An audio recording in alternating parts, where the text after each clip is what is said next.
Hey, what's up guys, welcome back to our YouTube channel. So in this video we are going to see what if Harry Potter was abandoned and adopted by forgotten ancient Wizardian family. So this is a movie, and if you want more movies like this or videos like this, then please leave a like, share and subscribe. Also don't forget to check out my other videos. So let's jump right into the video. Privet Drive slept like it always did, tightly shut curtains, clipped hedges, a street lamp humming with the steady arrogance of normalcy. Even the air seemed ashamed to be anything but quiet. Albus Dumbledore stood beneath that street lamp with his hands folded behind his back, watching a neat, identical row of houses as though they might confess something if he stared long enough. The silver of his beard caught the light. The rest of him was swallowed by the cold. "You're certain this is the place?" Professor McGonagall said, not quite a question. Her tone was iron-wrapped in restraint. "In the way one can be certain of anything tonight," Dumbledore replied softly. McGonagall's eyes, sharp, precise, flicked to the bundle in Hagrid's arms. The giant held it as if it were made of glass and thunder. Harry Potter slept with the implacable peace of an infant who had no concept of prophecy, no memory of green light, no idea that the world had just tried to kill him and failed. His scar was fresh, a thin, jagged mark, already more famous than he would ever be allowed to be. McGonagall's gaze lingered there too long. "Albus," she said, voice lower now, as though the houses might listen. "You're leaving him on a doorstep." "It is a doorstep," Dumbledore corrected gently, "and also a threshold." Hagrid made a sound that was half sniff, half growl, wiping at his eyes with a hand the size of a shovel. Couldn't we keep? I am at Hogwarts, Professor. Or somewhere, kinder." Dumbledore's blue eyes softened. "Kindness is not always the same thing as safety." McGonagall's lips pressed thin. "And safety," she said, "is not always the same thing as right." For a moment, the only sound was the street lamp's hum and the distant rush of a car somewhere far off. Oblivious to the history being filed into place on number 4's doorstep. Dumbledore stepped forward. He did not cast a spell with flair, there was no flourish, no sparks. He simply drew a thin line in the air with his finger, and the cold seemed to hesitate. Something unseen settled over the house like a sigh. "Placement," he murmured, and then, anchoring. McGonagall watched closely, as if she might catch the spell's seams. Hagrid held Harry out, reluctantly, as though giving the child away might crack his own ribs. Dumbledore took the infant with a care that felt almost too human for him. He lowered Harry onto the doorstep, nestled against the door where the wind would be weakest. A blanket tucked, a letter placed neatly beneath the edge, like paperwork in a file. The world, for one heartbeat, felt arranged. McGonagall exhaled. "Is it done?" Dumbledore looked at the house, at the clean windows and the tidy flower beds and the quiet certainty of people who believed the worst thing that could happen in their world was a badly parked car. "It will be," he said. His fingers hovered over Harry's forehead, not touching the scar. He didn't smile. And then, for a fraction of a second, Dumbledore's expression tightened, like a man hearing a note that didn't belong in a song. McGonagall saw it. "What is it?" "Nothing," Dumbledore said too quickly. Hagrid shifted his weight, boots creaking. "Professor." Dumbledore stared at the air above the doorstep. Stared at the space around Harry. Most wizards thought of protection as something you put on a thing, like a coat. But Dumbledore's protection was supposed to be different. It was supposed to lace itself into the bones of a home. It was meant to become part of a bloodline's refusal. The moment he finished the final anchoring whisper, something brushed back. Not a shove, not an attack, a recognition. McGonagall's hand went to her wand. "Albus." Dumbledore didn't draw his. His eyes narrowed. Tracking something invisible, something so faint that even he might have been imagining it, if his instincts weren't old and correct and full of graves. It passed like a breath beneath the street lamp. Then it was gone. The silence snapped into place again, pretending nothing had happened. Dumbledore straightened, smoothing his sleeve as if he'd merely felt a draft. "Go," he told them both, voice firm now. "Hagrid, back to Hogwarts. Minerva, your rest is overdue." McGonagall did not move. "Albus." He met her gaze. And for a moment she saw it, something he rarely allowed anyone to see, doubt. It was gone almost instantly, buried under strategy. "Nothing will happen," he said. "Not here." The words sounded like a spell. McGonagall's mouth tightened. "If you are wrong, I won't be," Dumbledore said. And turned, and walked away into the dark. When the street lamp's light no longer touched him, Dumbledore paused at the corner where Privet Drive curved into itself like a complacent loop. He placed 2 fingers to the air, just above the stone wall, and closed his eyes. He listened. Magic was always humming. Even in Muggle places, it whispered in the seams, the memory of a spell cast decades ago. The residue of a charm a wizard had forgotten in his pocket, the faint echo of something enchanted passing on a train. This street was, by design, quiet. Dumbledore had made it so. But beneath that silence now, there was a thread he did not recognize. It did not feel like the Ministry. It did not feel like a Death Eater's scent of fear and fire. It did not feel like the old blood wards he'd built into this plan. It felt like architecture. As though someone had once built a cathedral of wardcraft somewhere far below the earth, and its foundations had stirred. Dumbledore opened his eyes. The night looked the same. That was the problem. He lifted his wand at last. A small, precise flick. A thin, pale line extended from him to the doorstep. A tether spell. Harmless. Only meant to confirm. Child present. The line trembled. Then, like a thread caught on a nail, it snagged, hard. Dumbledore's breath caught in his throat. The tether didn't break. It didn't snap. It simply slid sideways. As if it had been redirected into a different reality. As if the place where Harry lay was no longer a place the tether could define.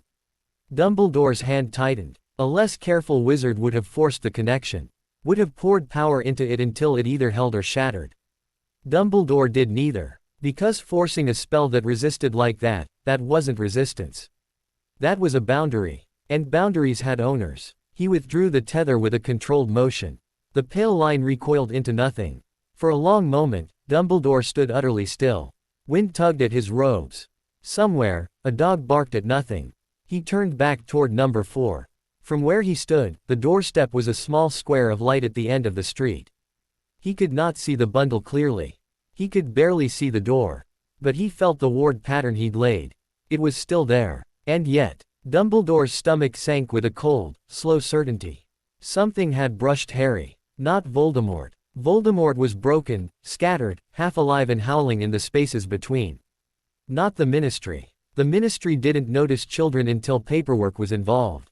This was older. This was private. This was the sort of magic that didn't announce itself because it didn't care to be known. Dumbledore's fingers closed around his wand. He did not run. Albus Dumbledore did not run on instinct, not anymore.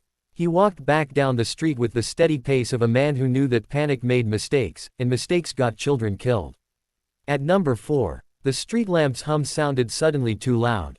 The doorstep was empty. For a second, Dumbledore thought his mind had conjured the worst possibility as a punishment for doubt.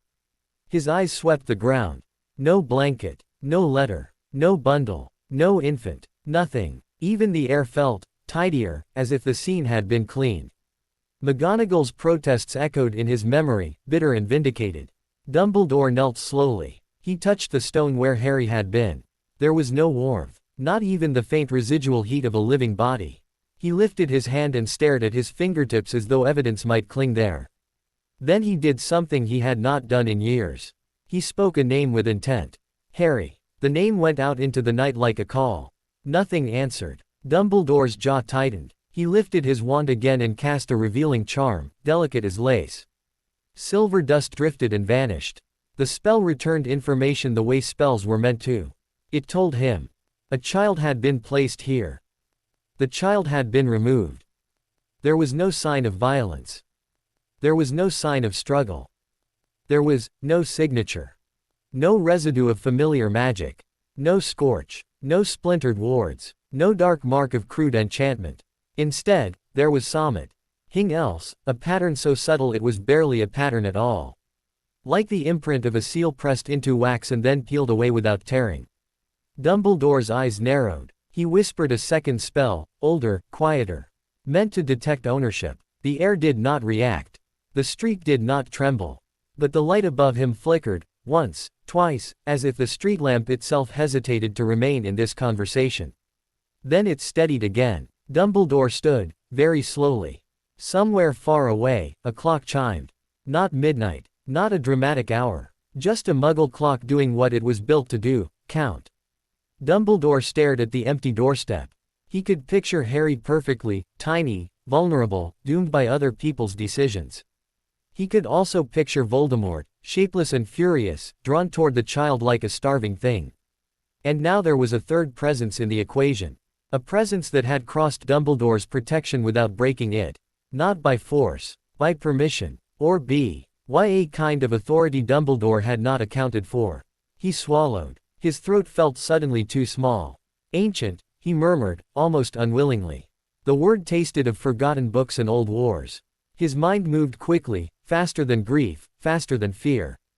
If Harry had been kidnapped by Death Eaters, there would be magic. If Voldemort had returned tonight, there would be ruin.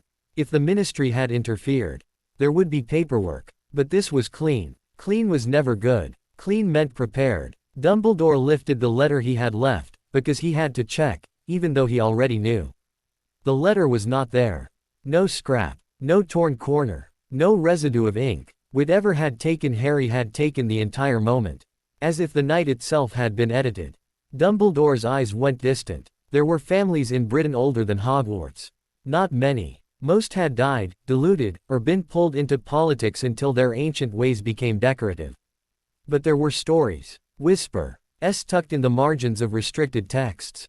Names that disappeared from genealogies with unsettling suddenness. Houses that chose silence so hard the world complied.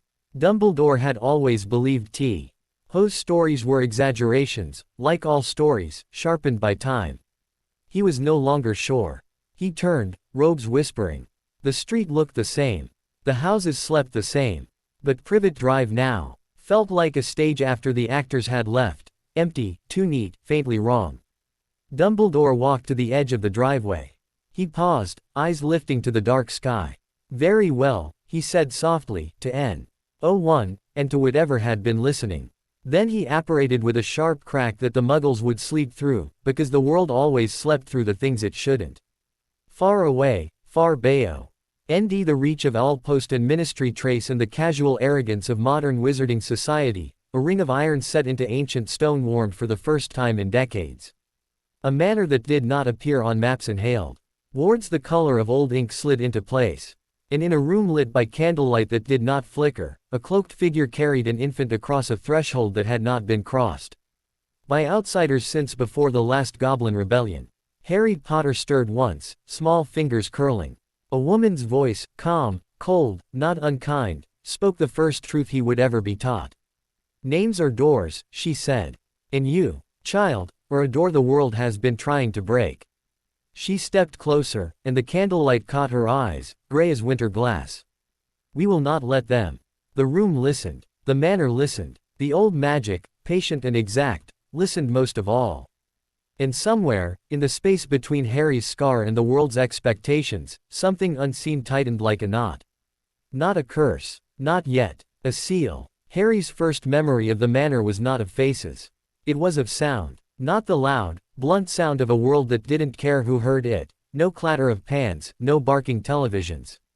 No doors slammed in anger or impatience. This place breathed in a softer register.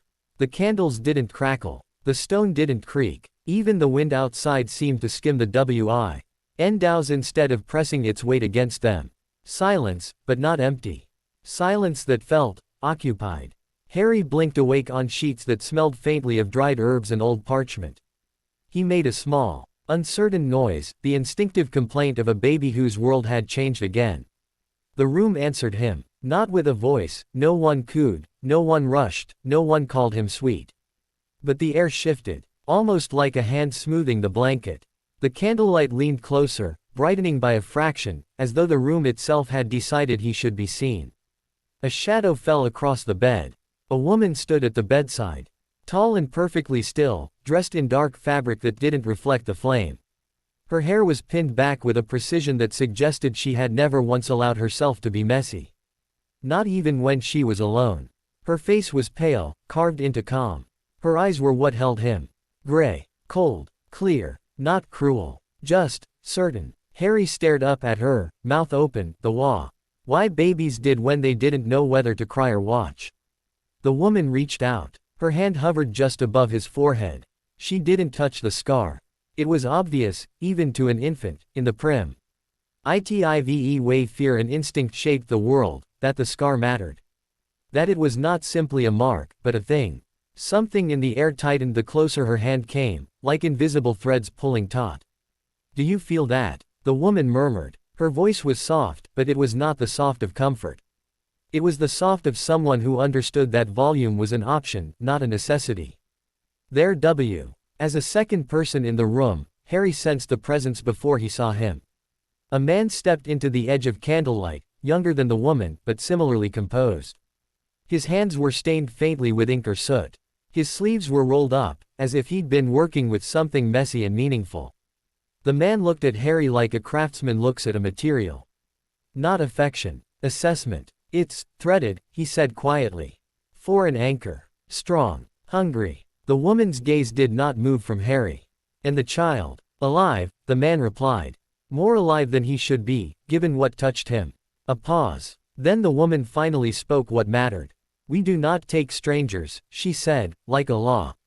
We do not invite the world into our walls. Her eyes drifted to Harry's scar for the briefest moment, like a blade glinting. But the world has already bled into him.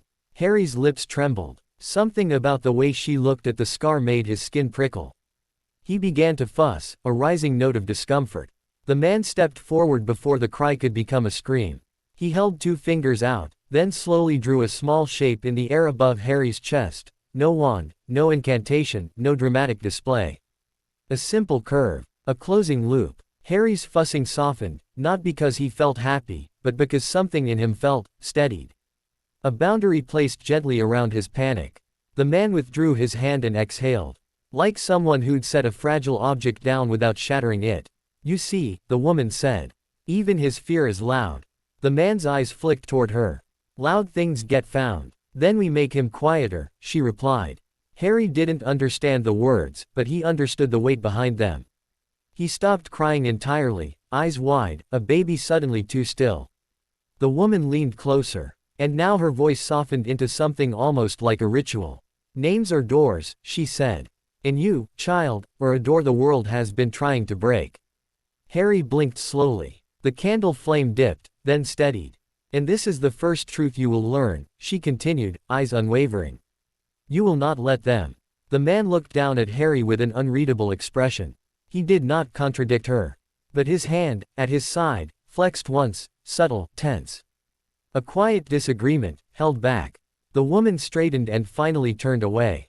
The movement was smooth, controlled. As if her body obeyed discipline before emotion. We will speak with the ledger, she said.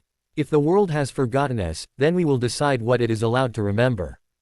The man nodded once, still watching Harry. Selwyn, he said, using her name like a warning. He's not a tool. The woman paused at the doorway without looking back. No, she agreed. He is a fault line. Then she left. The man remained. He stepped closer to the bed and finally offered Harry something that almost resembled warmth. Not in smile, but in how his presence lessened the sharpness in the room. Harry wriggled slightly. His small hand reached out instinctively toward the nearest thing. The man let Harry grab his finger. It was an absurdly human moment in a place that felt built for older, stranger things. Hello, the man murmured, voice low. I'm Kalen. Harry made a soft sound, not a word, just the shape of life. Kalen's gaze shifted again to the scar, and his expression tightened the way Dumbledore's had under the street lamp, earlier in the night. He didn't touch it either.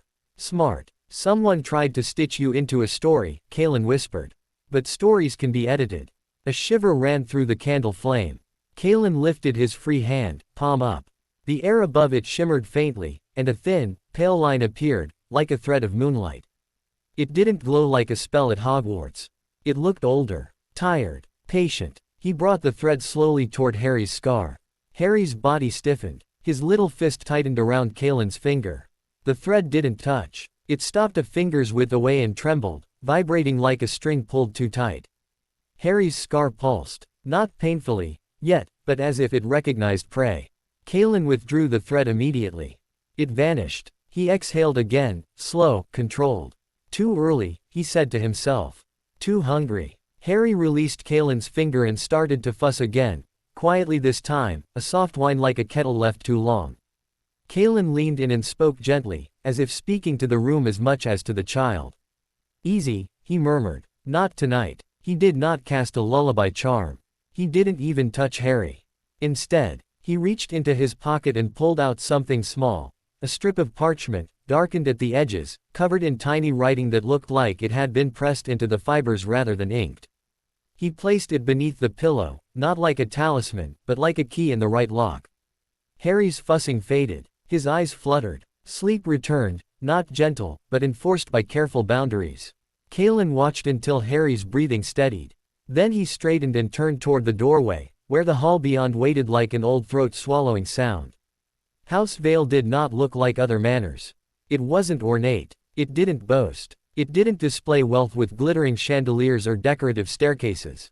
It was built like a fortress that had learned to pretend it was a home. The walls were stone too dark to be ordinary. The corridors were lined with iron sconces that held candles whose flames burned steady even when Kaelin walked past them. And the silence followed him like a shadow. He moved through the manor with the familiarity of someone who lived inside its rules. Every few steps, his fingers brushed the wall, lightly, absent-minded. Like a musician checking the tuning of an instrument. At the end of the corridor, a door waited. It had no handle, only a carved symbol, a circle broken by a single line, like a seal that had been interrupted. Kaelin placed his palm on the stone and whispered, "Kaelin of Vale." The door unlocked with no sound. Inside, the room was not a room. It was a library that felt like it had been fed for centuries. Shelves rose high enough to vanish into the dark ceiling. Books lay open on heavy desks, held down by paperweights that looked suspiciously like bones carved into smooth shapes. Canned light pooled on the pages like spilled honey. And in the center of it all was Selwyn. She stood over a table covered in parchment maps, some of Britain, some of things that weren't Britain at all. The air above the table shimmered faintly, as if invisible lines connected points that didn't exist to the eye. Beside her sat a second woman, younger, hair braided tight, eyes sharp and restless. Her fingers moved across a ledger with the speed of someone who could write the truth faster than others could lie. She looked up as Kaelin entered. "Is it stable?" she asked immediately. "Stable," Kaelin replied. "Not safe." Selwyn didn't look up. "Define unsafe." Kaelin hesitated, just a fraction. It was enough for both women to notice. "The scar is not merely a wound," he said. "It's a fastening. Someone placed a piece of themselves inside him." The younger woman's eyes narrowed. "Possession." "No," Kaelin said. "Worse. It's anchoring. Like a hook buried in flesh." Selwyn's hands stilled above the maps. "That explains the tug in the wards," she said. The younger woman, Leora, Kaelin realized, though Harry wouldn't learn her name for years, tilted her head. "It's famous," she said, voice edged with faint disgust. "The Dark Lord's curse. The one that failed. The world is loud about its failures," Selwyn murmured. Kaelin stepped closer. "If we keep him, we inherit that hook." Selwyn looked up then, eyes like winter glass. "We don't inherit it," she said calmly. "We contain it." Leora's mouth twitched into something that might have been a smile. "Or we use it." Kaelin's gaze snapped to her. "No." Leora shrugged lightly, unconcerned. "Everything is a key, Kaelin. Even broken ones." Selwyn's attention returned to the ledger. "The boy's name is Harry," Kaelin said, too quickly. Selwyn's eyes flicked up again, sharper now.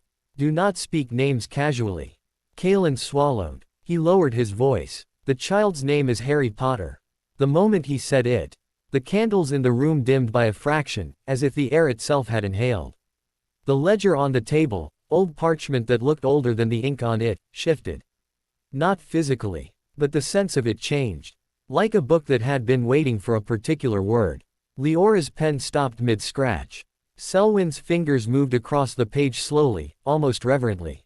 "Potter," she repeated, as if tasting it. Kaelin watched her and felt a coldness settle behind his ribs. Not fear of Selwyn. Fear of what the name had done. Selwyn's gaze lifted to meet Kaelin's. "Now we understand why the wards blinked," she said. Leora leaned in, reading something only she could see. Her eyes widened slightly. "He's recorded," she whispered. "Of course he is," Selwyn replied. The world keeps its heroes in ledgers. Even when it thinks it is writing fairy tales. Kalen's jaw tightened. Dumbledore left him. Selwyn's expression didn't change. Dumbledore made a calculation. And failed, Kalen said. Selwyn's eyes sharpened. Did he fail, she asked softly, or did someone else succeed? The room seemed to hush deeper. Leora's pen moved again, quick and careful. Ministry records will notice, she said. They will search. They will find nothing, Selwyn replied. Leora paused. Unless Dumbledore already suspects. Selwyn's gaze drifted toward the maps. Toward a point that looked like a blank patch of ink where the manor should have been if it existed in the world's understanding. If Dumbledore suspects, she said, then he will come. Kalen Fay. His pulse jumped, not from fear of Dumbledore as a man, but from what Dumbledore represented, the modern world's attention. And attention was the one thing House Vale did not tolerate. Selwyn turned fully now, her posture straight as a blade. We will bind the hook, she said. Kalen's stomach dropped. Selwyn, removing it is too dangerous. I did not say remove, she corrected. I said bind. Leora's eyes glinted. Containment, she murmured. A seal around the anchor. Kalen's voice lowered. That will cost. Selwyn's expression did not soften. Everything costs. Kalen looked down at the ledger. At the old, hungry pages that recorded names like debts. He's a baby, he said, and the words sounded strangely helpless in a room built for certainty. He doesn't have enough of himself to pay. Selwyn's gaze held his. Then we pay, she said. Or we let the world take him back and watch him be used until he breaks. The candles steadied, as if approving. Kalen swallowed. His fingers curled into a fist. Leora's voice was quieter now. What do we call him? She asked. If names are doors, we should choose the door that keeps enemies out. Selwyn's eyes went distant, calculating. We do not change his truth, she said. We don't erase. We veil. Kalen felt the manor listen. The boy remains Harry Potter, Selwyn continued. But within these walls, he will also be something else. Leora's pen hovered. An heir. Selwyn's voice was soft as ash. A foundling of Vale, she said. Until he is old enough to decide what he becomes. Kalen's throat tightened. He wanted to argue, wanted to say the child deserved warmth, deserved normal, deserved laughter and mess. But he lived in House Vale. And House Vale did not understand, deserve. It understood survive. Selwyn turned back to the table and placed her hand on the ledger. The binding will be done at dawn, she said. Kalen's eyes flicked to the doorway, back toward the room where Harry slept. What if the anchor fights? He asked. Selwyn's gaze didn't move. Then we learn, she said simply, how badly the world wanted this child dead. Leora's pen scratched across Park. H meant, recording decisions as though writing them made them inevitable. Kalen stood in the candlelight and felt something inside him settle into grim acceptance. Because he knew what dawn meant in this house. Dawn meant ritual. Dawn meant rules. Dawn meant cost. And somewhere down the corridor, Harry Potter slept beneath a pillow that was already learning his shape. Dawn did not arrive at House Vale the way it arrived elsewhere. It didn't spill gold across windows or brighten the world with careless optimism. It seeped in slowly, like ink diluted with water, turning the black of night eye. A bruised gray that made every shadow look deliberate. Harry woke before the sun fully rose. Not because he was hungry. Because the scar was awake. It wasn't pain exactly, he was too young to name it that way. It was a sensation like pressure behind his eyes, like something inside his skull turning its attention outward. His small body tensed, a baby's instinctive response to a threat it didn't understand. He made a thin, sharp sound. The room responded immediately, as if it had been waiting for that note. The candlelight brightened a fraction. The air thickened, subtly, like a blanket being pulled tighter around him. And then Kalen was there, quiet as a thought. He didn't scoop Harry up, didn't coo soothing nonsense. He leaned over the crib and watched Harry with the kind of focus you gave to something unstable and precious. Easy, Kalen murmured. Harry's fists clenched. His scar pulsed again, once, twice, like a heartbeat that didn't belong to him. Kalen's jaw tightened. He slid a hand beneath Harry's pillow and touched the strip of dark parchment he'd placed there last night. The room steadied. Harry's cry softened, turning into a trembling whine. Kalen exhaled. Just hold, he whispered. Not to Harry, but to the charm. The door opened. Selwyn Vale entered without sound, followed by Leora with her ledger and pen as if even dawn couldn't interrupt her habit of recording reality. Selwyn's gaze went straight to Harry's scar. "It's active," Kaelin said. Selwyn nodded once, like someone confirming a number she already knew.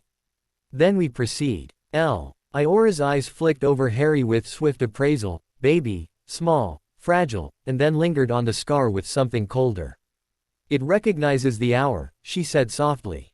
Kaelin frowned. "The hour. The space between night and day." Leora replied. "Boundaries are thinner. Old magic likes thresholds." Selwyn's expression didn't change, but the air around her seemed to tighten. "And so do invaders," she said. She approached the crib. Harry's eyes fixed on her, wide and wet, not with affection, but with the instinctive awareness that she was the center of whatever was about to happen. Selwyn did not touch him. She reached instead into the folds of her robe and produced a small object, an iron ring no wider than her palm, carved with shallow markings that looked like handwriting turned into geometry. Kaelin's hand flexed. "Selwyn, I know," she cut in quietly. "I will not take what isn't necessary." Leora's pen hovered above the ledger. Her eyes were bright, hungry for precision. Selwyn set the iron ring down on the stone floor. The ring did not land like metal. It landed like a decision. The moment it touched stone, the room responded. Not violently. Not dramatically. Just, correctly. The air shifted. The candle flame steadied into a vertical stillness, as though the house had stopped breathing to listen. Selwyn placed her palm over the ring. "Open," she said. The iron warmed. A thin line appeared, pale and clean, circling the ring, then expanding outward in a widening spiral. It wasn't light, exactly. It was a boundary made visible, like the edge of a knife reflecting dawn. Kaelin felt the wards lock into place around them, layering the room in silent containment. No owl could enter. No spell could be sensed from outside. Even sound seemed unwilling to leave. Leora stepped to the side with her ledger, ink already flowing. "Binding attempt," she murmured as she wrote. "Containment type, anchor seal. Target, foreign fastening embedded at cranial threshold." Kaelin shot her a look. "He's a child." Leora didn't glance up. "That doesn't change the mathematics."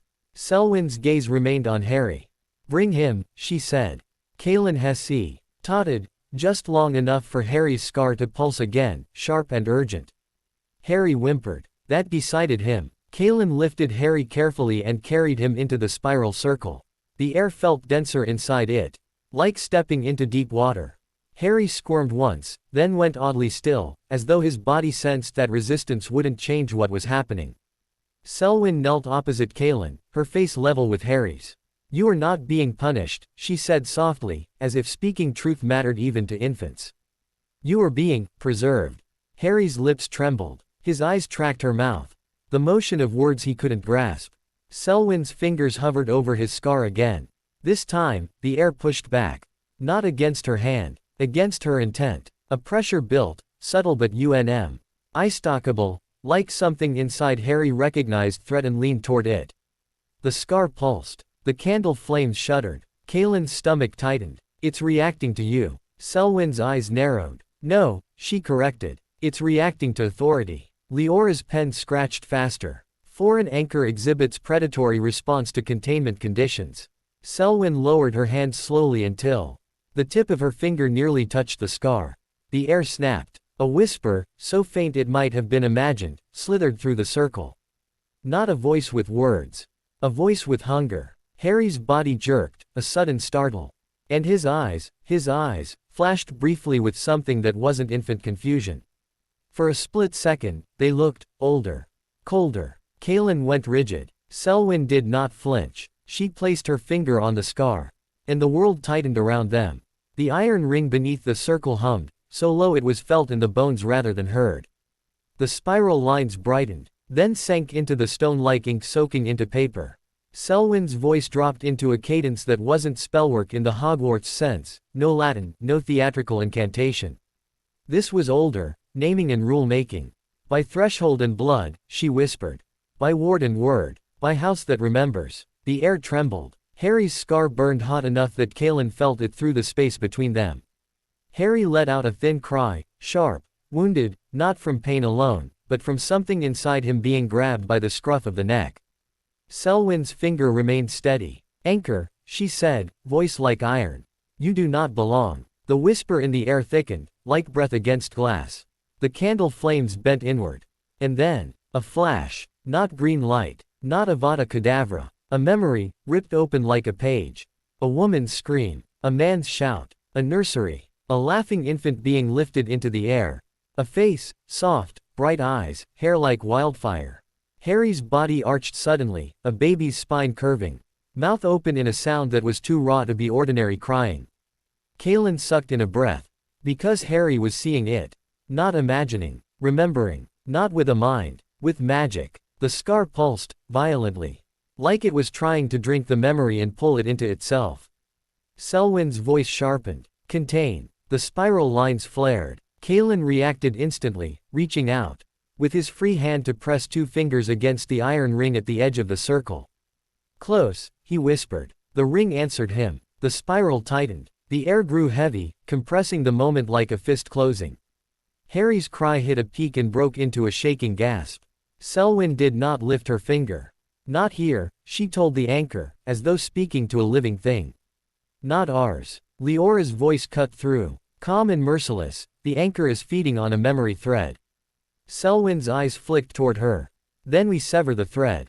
Kaelin's head snapped up. No. Selwyn's gaze returned to Harry. He cannot hold both, she said quietly.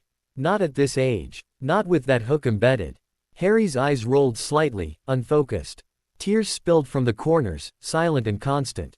Kaelin's grip tightened around him. Selwyn, if we cut his memories. We do not cut, Selwyn said.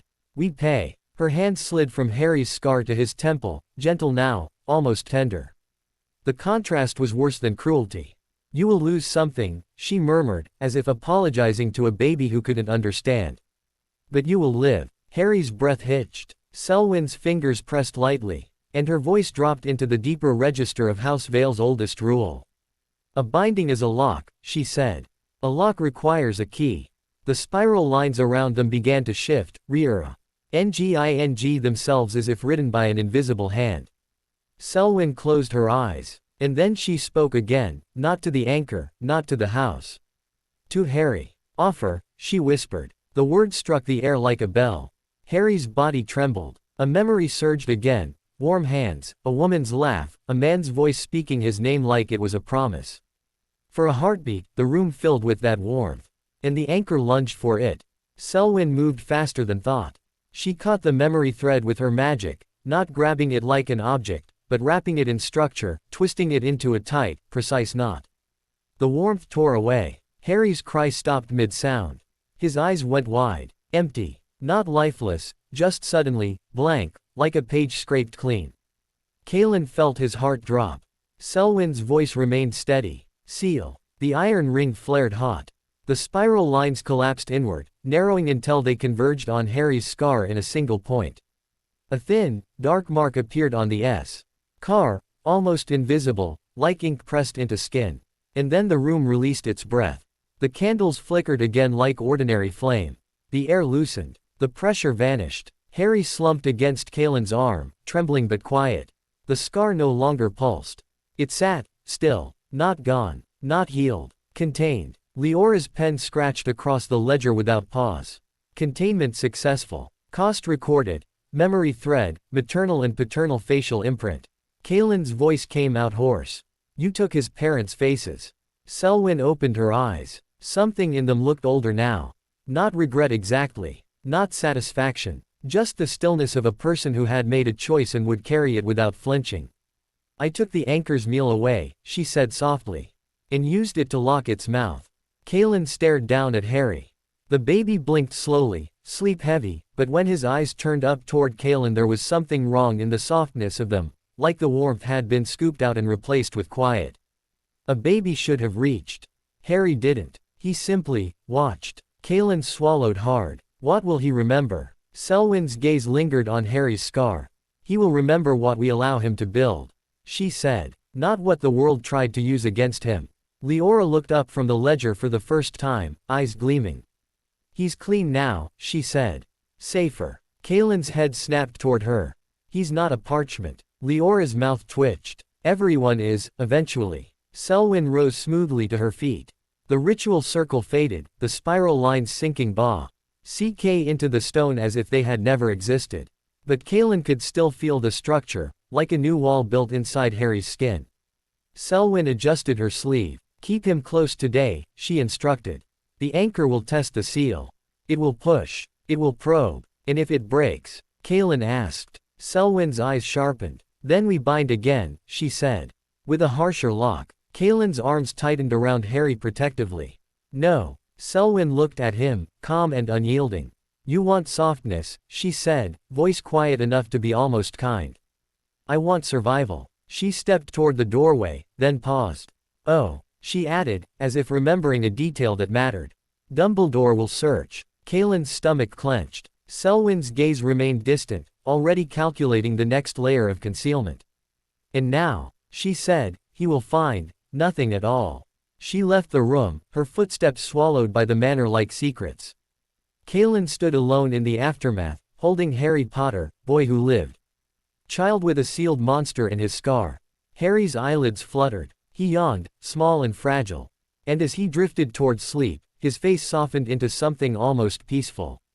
Except where it should have held recognition, where it should have held instinctive comfort. There was only quiet, like a door that had been locked from the inside. House Vale did not soothe children the way other homes did. It trained them, not with cruelty, not with constant punishment, with something quieter and sharper, expectation. Harry learned the rules before he learned full sentences. Rule 1, do not shout. Rule 2, do not waste. Rule 3, do not speak a name unless you mean it. He did not remember learning them. He remembered simply, knowing. Like the manor had pressed them into him the way it pressed wards into stone. After the binding, Harry cried less. Not because he felt safer. Because the part of him that wanted to cry had been wrapped in a structure he could not see. Kaelin noticed first. The way Harry would wake from sleep with wide eyes and no sound. The way his tiny hands would clutch the blanket, not reaching for comfort but anchoring himself. As if he feared he might drift away if he let go. Kaelin tried to give him warmth anyway. It came in small, careful forms, because warmth, in this house, was considered a kind of risk. He brought Harry into the library sometimes. Not the deep archive where Selwyn kept her oldest pages, but the outer shelves where books smelled more like dust than danger. He sat with Harry on his knee and spoke in a low voice. Teaching him the shapes of letters and the weight of words. He never lied to him. When Harry was old enough to ask why his scar never stopped being there, why the house felt like it listened. Why Selwyn looked at him like a weapon she didn't quite trust, Kaelin answered with the only honesty House Vale tolerated. Because you were left, he said once, smoothing Harry's hair down with 2 fingers. And because someone else tried to keep you. Harry stared at him with the stillness that had become his default.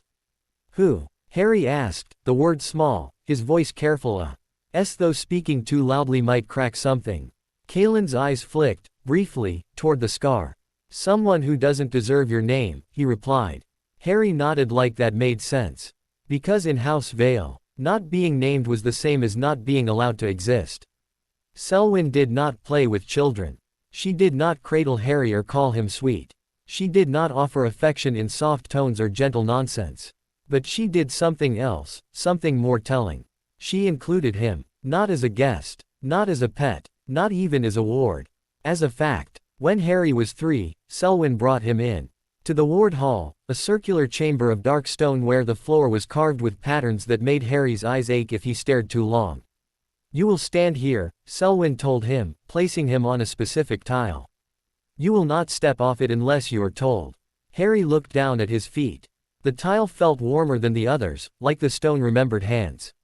What is it? He asked. Selwyn's gaze was flat, but not unkind. A boundary, she said. Harry frowned. Like a wall. Selwyn's mouth moved, the smallest hint of approval. Better than a wall, she corrected. A wall can be climbed. A boundary can be, agreed with. Quote. Harry didn't understand, so Selwyn showed him. She stepped beyond the circle and lifted one finger. No wand, no light, just intent. The air at the edge of the circle shimmered. Harry felt it in his teeth. Selwyn pressed forward. The invisible line stopped her. Not with force, with refusal. She looked at Harry through the empty air between them. This, she said, is what keeps the world out. Harry's eyes widened. Selwyn drew her finger along the air and the shimmer shifted, adjusting like a living thing responding to her command. She stepped forward again. This time, the boundary allowed her through. Harry blinked hard, processing. Selwyn crouched in front of him, eye level. Magic is not fireworks, she said. Magic is a rule you convince the world to obey. Harry stared down at his small hands as if wondering whether they could ever convince anything. Selwyn tapped his forehead, lightly, once. And you, she added, will learn to obey your own rules first. Quote. Harry's scar warmed under her fingers' proximity, a subtle itch like something waking in a cage. Selwyn's eyes narrowed immediately. She did not react with fear. She reacted with annoyance. Contain yourself, she said to the scar like it was a misbehaving animal.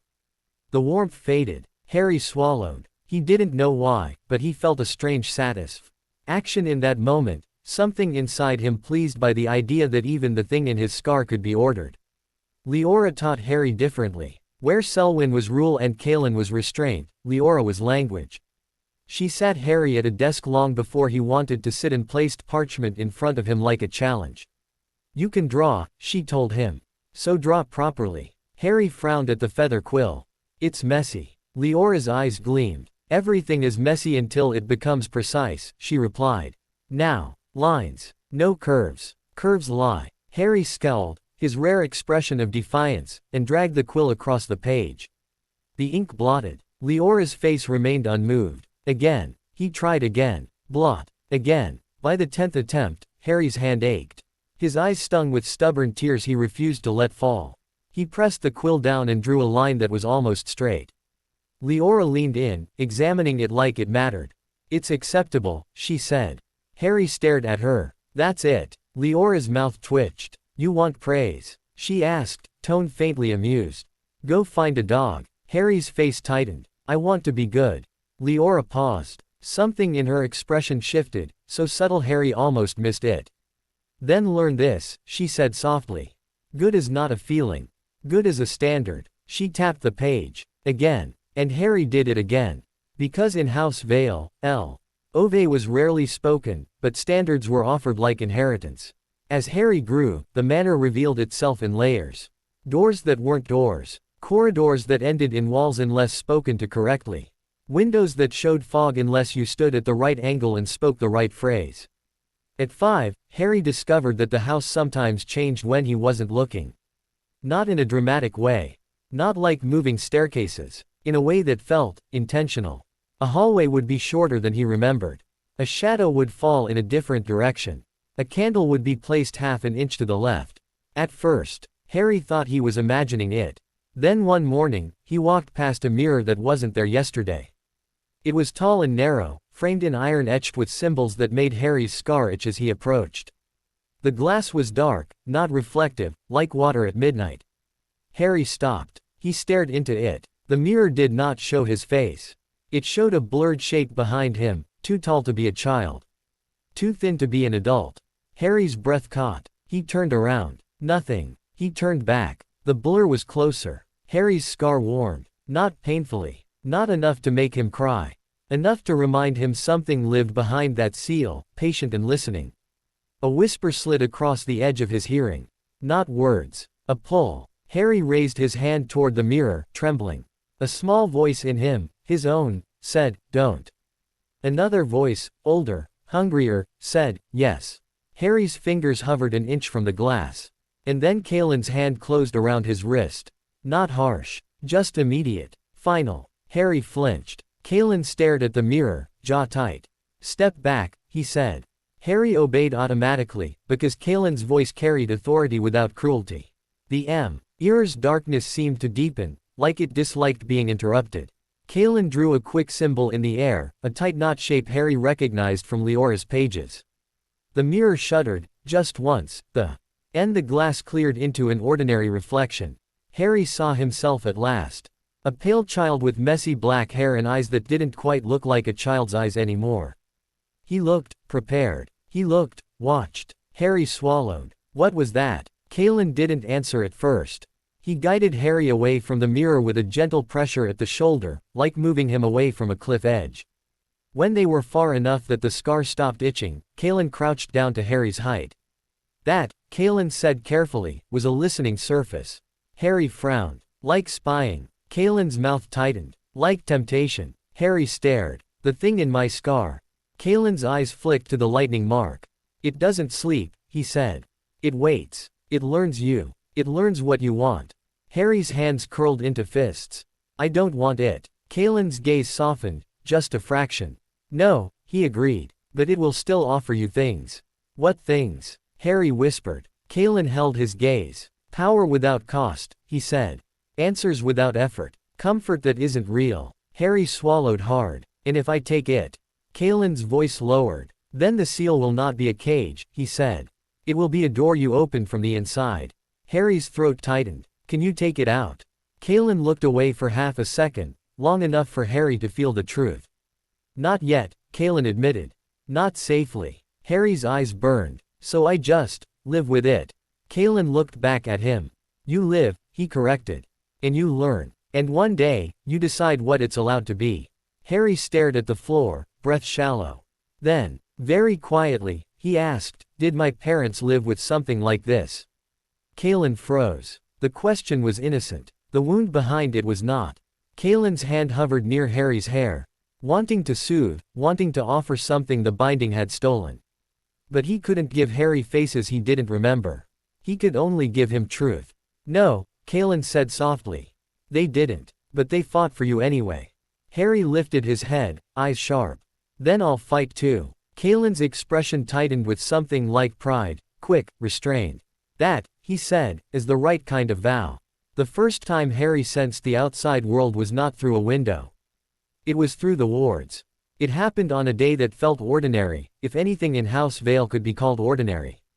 Harry was 7, kneeling on the stone floor of the ward hall, chalking a simple containment pattern the way Leora had taught him. His hands moved carefully, lines straight, corners crisp. A boundary is an agreement, Selwyn had said. Harry liked that. Agreements made sense. Agreements could be controlled. He finished the last line, sat back, and breathed out. The pattern didn't glow. It didn't sparkle. It simply held. Harry felt the air shift around it like water settling in a bowl. He smiled. A small smile, rare enough that it felt like a secret. Then the house shuddered. Not physically. Magically. A pressure slid across the manor's outer skin like a fingertip tracing glass. Harry's smile vanished. His scar warmed. Not from hunger. From recognition. The wards tightened. Layer after layer, like the house drawing its cloak closer. Selwyn appeared at the doorway with the speed of someone who was never truly at rest. Kalen was behind her. Leora came last, already holding her ledger like a shield. Selwyn's eyes narrowed. Again, she murmured. Kalen's voice was very quiet. He's searching. Harry's heart thudded. Who? Selwyn looked down at him. Her gaze was colder than usual, not because she was angry at Harry, but because the outside world had touched her threshold. A man who believes he can place children like chess pieces, she said. Harry's mouth went dry. He knew that tone. He'd heard Selwyn speak about the world beyond their walls like it was a sickness. Kalen swallowed. Albus Dumbledore. Harry didn't know the name. But the moment Kalen said it, Harry felt it, like a distant bell ringing in his bones. The pressure at the wards increased. Gentle. Persistent. Intelligent. Not an attack. A question. The house did not answer. Instead, the ward hall's far wall, solid stone, grew faintly translucent for a second, like fog thinning. Harry saw, through a narrow slit, a street lamp and a neat row of houses and a square of light on stone. A doorstep. Empty. Harry's chest tightened. He didn't know why the image mattered, but it hit something deep and tender. The scar itched. A whisper rose, faint and eager. That is where you were left. Harry gasped. Kalen's hand snapped down onto Harry's shoulder. Don't listen. Harry's eyes widened. It spoke. Selwyn's gaze sharpened. Of course it did, she said. It will use truth to lure you, because truth is the easiest bait. The pressure at the wards eased slightly, like Dumbledore shifting tactics. Harry stared at the faint slit in the wall. The outside looked small. Small and bright and uncomplicated. And suddenly Harry wanted it, Not because he loved it, but because he needed to know what it meant. Selwyn stepped forward, blocking Harry's view with her body like a living barrier. "You will not answer," she told him. Harry's voice came out rough. "Why is he looking for me?" Selwyn's eyes were like iron. "Because you are useful," she said. "And because the world doesn't like losing what it thinks it owns." Kaelin's hand tightened on Harry's shoulder, not painful, anchoring. Harry stared at Selwyn, his mind turning. A new thought formed, sharp as a straight line. If the world was looking, then the world could find him. And if the world could find him, then the seal in his scar wasn't the only thing that wanted him.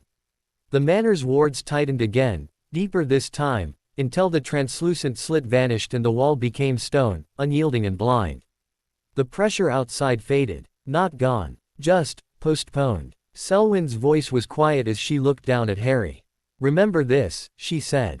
"When someone searches for you, it is never because they care about who you are." Harry's fingers curled against the chalk dust on the floor. "And what about you?" he asked, the question slipping out before he could stop it. Selwyn held his gaze for a long moment. Then she said, simply, "I care about what you will be. Because I refuse to let the world decide it." Harry's scar warmed faintly at that. Not hunger. Not pain. Something else. A kind of challenge. A kind of promise. The first owl arrived on a Tuesday. Not because Tuesdays mattered. Because the wizarding world, no matter how magical, still ran on schedules. It came out of the clouds like a thrown shadow, wings broad, eyes bright. Beak clenched around a thick envelope stamped in green wax. Hogwarts School of Witchcraft and Wizardry. It should have been simple. An owl, a letter, a name. But as it dipped lower over the patchwork of Britain, it began to slow. Not from tiredness, from confusion. Owls weren't like people. They didn't think in words. They navigated by magical certainty, by the pull of a name. The taste of a destination in the air. When an owl was given a letter for a witch or wizard, something in the world leaned toward that person like gravity. This owl felt that gravity. And then, abruptly, the pull split. The air ahead of it did not resist. It simply refused to define itself. The owl circled once, twice, 3 times. Its wings beat harder, impatient. It tried to drop lower. The clouds below it looked normal. The land below it looked normal. But the destination, Harry Potter, was not a place. It was a blank. The owl hovered, flustered, then did something no trained Hogwarts owl ever did unless it was injured or truly lost. It returned. At Hogwarts, the owl landed on the railing outside Professor McGonagall's window with a huff of offended dignity, as if the world had personally insulted it. McGonagall opened the window, took one look at the unopened letter still clenched in its beak, and felt her stomach tighten into a cold knot. "That's not possible," she muttered. The owl glared at her like she was the one who had misfiled a child. McGonagall took the letter, slipped the owl a treat with guilty haste, and marched down the corridor like a woman heading toward an inevitable argument. Dumbledore was already awake. He was always awake when something threatened to become real. He stood behind his desk, hands folded, expression mild, too mild. McGonagall placed the letter down with a controlled snap. It came back. Dumbledore's eyes flicked to the wax seal, then to McGonagall's face. "The owls cannot find him," she said, voice tight. "Albus. Hogwarts owls do not fail." Dumbledore didn't answer immediately. His gaze drifted, distant, as though watching a pattern only he could see. When he finally spoke, his voice was soft. "No," he agreed. "They don't." McGonagall leaned forward, hands braced on the desk. "You told me nothing would happen. You told me he'd be safe." Dumbledore's expression didn't crack, but something behind his eyes shifted, like a door closing. "I told you what I believed," he said gently. "And I believed it." McGonagall's jaw tightened. "So what do you believe now?" Dumbledore looked at the letter again. Then, very quietly, that someone has hidden a child better than the Ministry hides its mistakes. McGonagall's breath caught. "Who?" Dumbledore's fingers tapped once on the desk, absent, thoughtful. "A family," he said. "Or, a house." McGonagall went very still. "Those are just stories." Dumbledore's gaze lifted, calm and terrible. "So were Deathly Hallows," he murmured. McGonagall swallowed. "What will you do?" Dumbledore's eyes returned to the letter. "I will start," he said, "by asking the world a simple question." McGonagall's voice came out sharp. And if the world refuses to answer? Dumbledore smiled faintly, humorless. Then I will ask it in a language it finds harder to ignore. He began with the obvious. A trace charm woven through Hogwarts' own registry. A quiet whir. Why spell sent along the school's wards like a ripple through water. Locate. Harry James Potter. Status. Living. Age. Approaching 11. The spell returned quickly. Too quickly. It returned like a snapped thread, recoiling into nothing. Not blocked. Not broken. Redirected. Dumbledore's eyes narrowed. He tried again, altering parameters, changing the pull from name to blood, from blood to scar mark. From scar mark to prophecy echo. Each attempt met the same response. The world gave him a polite, seamless blank. Dumbledore sat very still, his fingers steepled. Because the difference between cannot and will not mattered. And this felt like will not. The ministry noticed on a Wednesday. Not because they were competent. Because paperwork, like owls, disliked blanks. In the Department of Magical Education, a clerk named Wimpleton, whose greatest ambition was to retire without ever being hexed, sat surrounded by ledgers and lists. Every year, the Hogwarts intake list updated itself with quiet magic. Names appeared, ages aligned, addresses populated, and every year, Wimpleton stamped and filed and pretended he wasn't part of anything grand. Until this year, Wimpleton frowned at the parchment. There, under P, was the line where Harry Potter should have been. It wasn't missing. It was wrong. It read, Potter, Harry J., status, unfiled. Wimpleton blinked. He tapped the parchment with his quill. The words didn't change. He tried again, casting a mild correction charm, the sort of spell used to fix smudged ink or nudge dates. The parchment resisted. Not with violence. With authority. Wimpleton's mouth went dry. Unfiled. He whispered. That's not a category. He looked around the office as if someone might overhear the universe glitching. Then he did what ministry clerks always did when confronted with something they didn't understand. He escalated it. By Thursday, a thin folder sat on a desk in the Department of Magical Law Enforcement. On the front, someone had written in tidy, nervous handwriting. Anomaly. Harry J. Potter, location unknown, trace uncertain. The Auror who opened it, an older witch with tired eyes, read 3 lines, sighed, and rubbed her forehead. The boy who lived is missing, she muttered, as if saying it plainly might make it less absurd. She glanced at the clock. Then, reluctantly, she wrote one sentence at the bottom.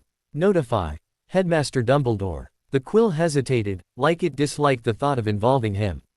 Then it wrote anyway. House Vale learned about the owls before the ministry did. Not because they watched the ministry. Because their wards listened to attention. Attention had a shape, a pressure, a direction. And when hundreds of small magical instincts owls began searching for a single name. The world's ambient current shifted like a tide. Harry was in the ward hall when the first ripple hit. He was 10 now, too thin, too quiet, eyes too steady. He knelt on the stone floor, drawing a containment pattern without chalk this time. His finger traced the lines and the faintest shimmer followed, as if the air remembered what he meant. The moment the ripple touched the manor's outer wards, Harry's scar warmed. He froze. A whisper brushed the inside of his skull, eager and amused. They're calling you. Harry swallowed and pressed his palm flat against the stone. He didn't answer the whisper. He didn't chase it. He did what House Vale had taught him to do when the world pushed. He held his boundary. Selwyn arrived like a knife sliding into a sheath, silent, precise. Leora followed, ledger already open. Kalen came last, jaw tight, shoulders tense like he'd been expecting this day for years. The owls have started, Leora said, almost pleased. Hogwarts wants him. Selwyn's gaze flicked to the ward lines Harry had drawn. The world wants him, she corrected. Hogwarts is merely its polite mouth. Harry looked up. Owls? He asked quietly. Kalen's eyes softened a fraction. Letters, he said. School. Harry's heart thudded once, hard. A word rose in his throat, mine, but he didn't say it. He'd been trained out of wanting things too loudly. Selwyn's gaze remained distant, listening beyond stone and ward. Dumbledore has begun asking questions, she said. Kalen's mouth tightened. Of course he has. Leora's eyes gleamed. He suspects. Selwyn nodded. He is not stupid. And he is not used to being denied. Harry's scar warmed again, the whisper returning like a hand tugging at a locked door. Go, go, go, ha. RRY clenched his fist until his nails bit his palm. He hated that the whisper knew he was curious. He hated that it sounded like it was smiling. Kalen noticed the tension immediately. How strong is the seal? He asked Selwyn. Selwyn's expression didn't change. Strong enough. That's not an answer, Kalen said sharply. Selwyn looked at him, unblinking. It is the only answer that matters, she replied. Leora's pen scratched. External pressure increasing. Search patterns expanding. Probability of direct inquiry, rising. Harry stared at the ledger like it was an enemy. What happens? He asked. Voice steady despite the tremor in his chest, if they find us. Selwyn's gaze dropped to him. For a moment, something almost like honesty softened her face. They won't, she said. Harry held her gaze. That's not what I asked. Selwyn's eyes sharpened again, approval, maybe, that he'd learned to question precisely. If they find us, she said slowly, they will demand you. Harry's stomach tightened. And if we say no? He asked. Selwyn's voice was calm and cold. Then they will try to take you, she replied. Because the world believes it has a claim. Harry's scar pulsed faintly. Like laughter. They'll fight. You'll win. Harry shut his eyes hard. Kalen stepped forward, voice low. Selwyn, he said, we can't keep him buried forever. Selwyn's gaze didn't move. We can. Kalen's jaw clenched. He's not a ward stone. He is a door, Selwyn said. And doors are dangerous. Kalen's voice sharpened. He's a child. Selwyn's eyes flashed, brief, fierce. He's Harry Potter. Quote. The name landed in the room like a weight. Harry flinched, not from the sound, but from the way the manor itself seemed to react, like the walls leaned in when his old name was spoken aloud. Leora's pen paused. His name is loud, she murmured. It draws attention. Kalen looked at Harry. His expression was tight with restraint, but his eyes held something warmer. Do you want to go? Kalen asked, voice careful. Harry's throat tightened. The whisper in his skull purred. Yes. Harry opened his mouth, and realized he didn't know how to answer. Because no one had ever asked him what he wanted in a way that mattered. House Vale had given him safety. House Vale had given him power in straight lines and sealed circles. But it had never given him the illusion that his wants could change the house's decisions. Harry swallowed. I want, he said slowly, choosing each word like a rune, to understand what I am. Selwyn's gaze held him. And you think Hogwarts will teach you that? She asked. Harry's fingers curled against the stone. I think, he said quietly, the world will keep hunting me until I know how to stand in it. Leora's eyes glinted. He's right, she said softly. They won't stop because we say no. They'll just get less polite. Kalen exhaled. If he goes, he said, we can shape the terms. Selwyn went still. In that stillness, Harry felt the manor listening. Not to Harry. To Selwyn. Because House Vale didn't move unless its core decided. Selwyn's voice was quiet when she finally spoke. If he goes, she said. Then he goes bound. Kalen's shoulders tightened. Selwyn. A contract, Selwyn continued, gaze sharp. A structure that follows him. A rule the world cannot easily break. Leora's smile was thin and satisfied. A door with locks. Harry's scar warmed again, the whisper shifting, less amused now, more interested. A contract. Interesting. Harry's stomach turned. He didn't like the whisper liking things. Selwyn stepped closer and looked down at Harry as if measuring him. You will not go as prey, she said. You will go as a problem. Harry's heartbeat steadied. Kalen's voice was rough. He should go as a boy. Selwyn's gaze didn't waver. The world won't allow it. Leora closed her ledger with a soft, final sound. Then we prepare the contract of attendance, she said. Harry looked between them, the ward lines on the floor shimmering faintly beneath his fingertips. Outside their walls, owls circled. Inside his scar, something listened. In the space between House Vale's silence and the wizarding world's hunger, Harry realized a truth he'd never fully faced. If he stepped beyond these wards, everything would try to name him. And names were doors. Selwyn turned toward the deepest corridor of the manor, where the oldest rooms waited. Come, she said. Harry rose to his feet. Kalen's hand rested briefly on his shoulder, anchoring, gentle. Careful. Kalen whispered, so only Harry could hear. Everything outside is louder. Harry nodded once. His scar gave a faint, pleased pulse. As they walked into the manor's depths, the candlelight ahead didn't flicker. It held steady, like ink about to write something permanent. The oldest rooms in House Vale were not hidden behind locks. They were hidden behind uninterest. The corridors that led to them were plain, stone, narrow, quiet. No decorations. No trophies. Nothing that invited curiosity. A visitor would have assumed there was nothing worth seeing and turned away.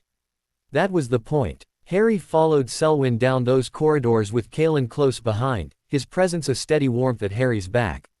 Leora walked beside Selwyn, ledger tucked under her arm like it was part of her spine. The air grew colder the deeper they went, not from temperature but from age.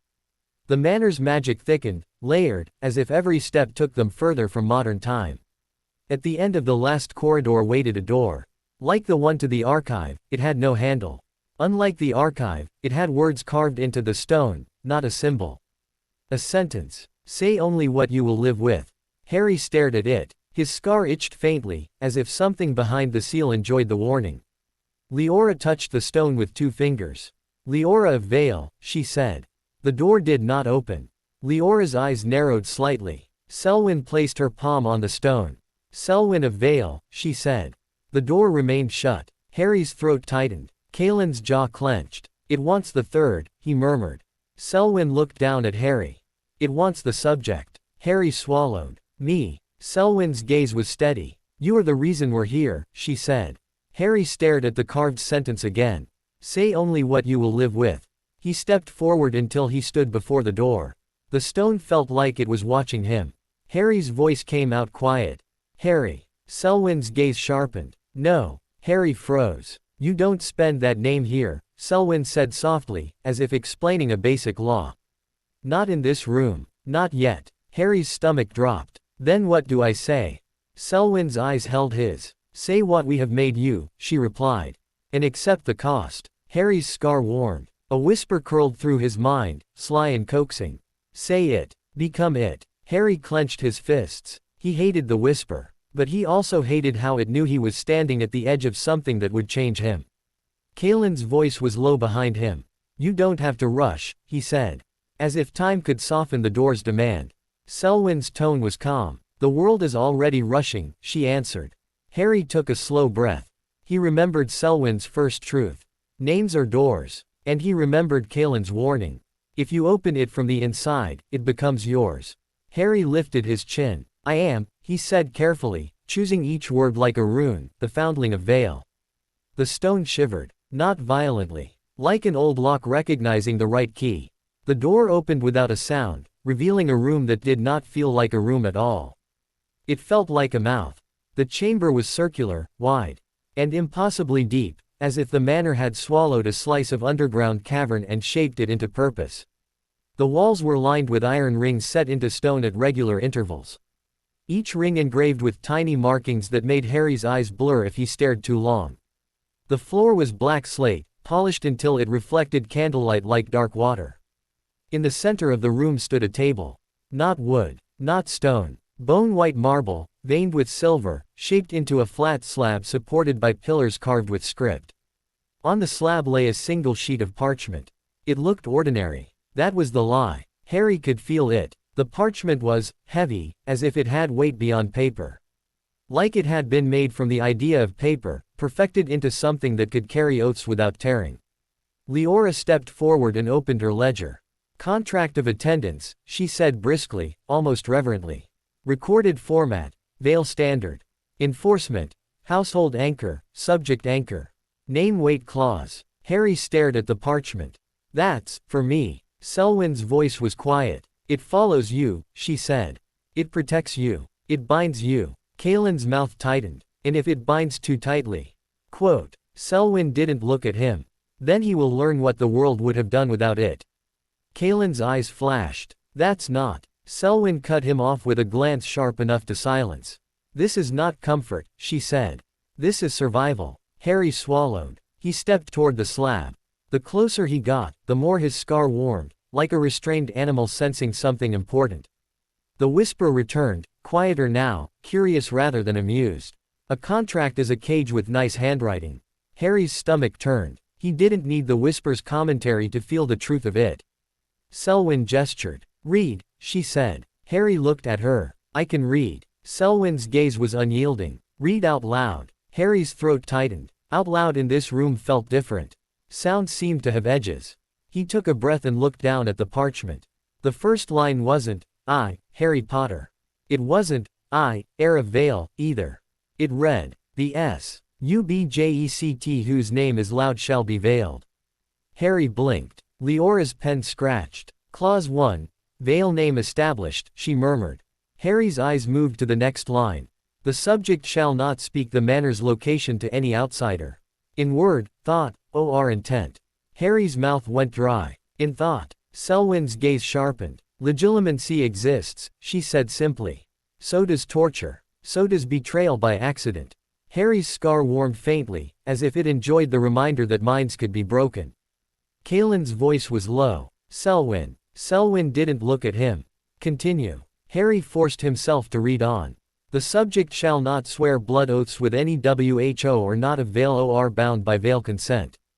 The subject shall not accept power from the anchor in the scar, nor bargain with it, nor feed it." Harry's breath caught. The parchment didn't say, Voldemort. It didn't say, Horcrux. It named it the way House Vale named threats. As mechanisms. Anchor. A foreign fastening. A parasite. Harry's fingers curled into fists so tight his knuckles whitened. Kaelin's hand moved subtly, as if he wanted to touch Harry's shoulder again, but didn't want to interrupt. Harry swallowed and continued. "The subject may defend themselves with structure and spell, but shall not reveal Vale architecture to those WHO have not paid its cost." Harry frowned. "Paid." Leora's eyes glittered. "Knowledge is not free," she said softly. "If you hand someone a weapon without teaching them the price of holding it, you create a monster." Harry's scar pulsed faintly. The whisper sounded amused again. "They're good at justifying cages." Harry ignored it, but his stomach tightened anyway. He continued reading. "The House shall not intervene in the subject's affairs unless the emergency clause is activated by the subject's blood and true intent." Harry's eyes narrowed. "So you won't help me?"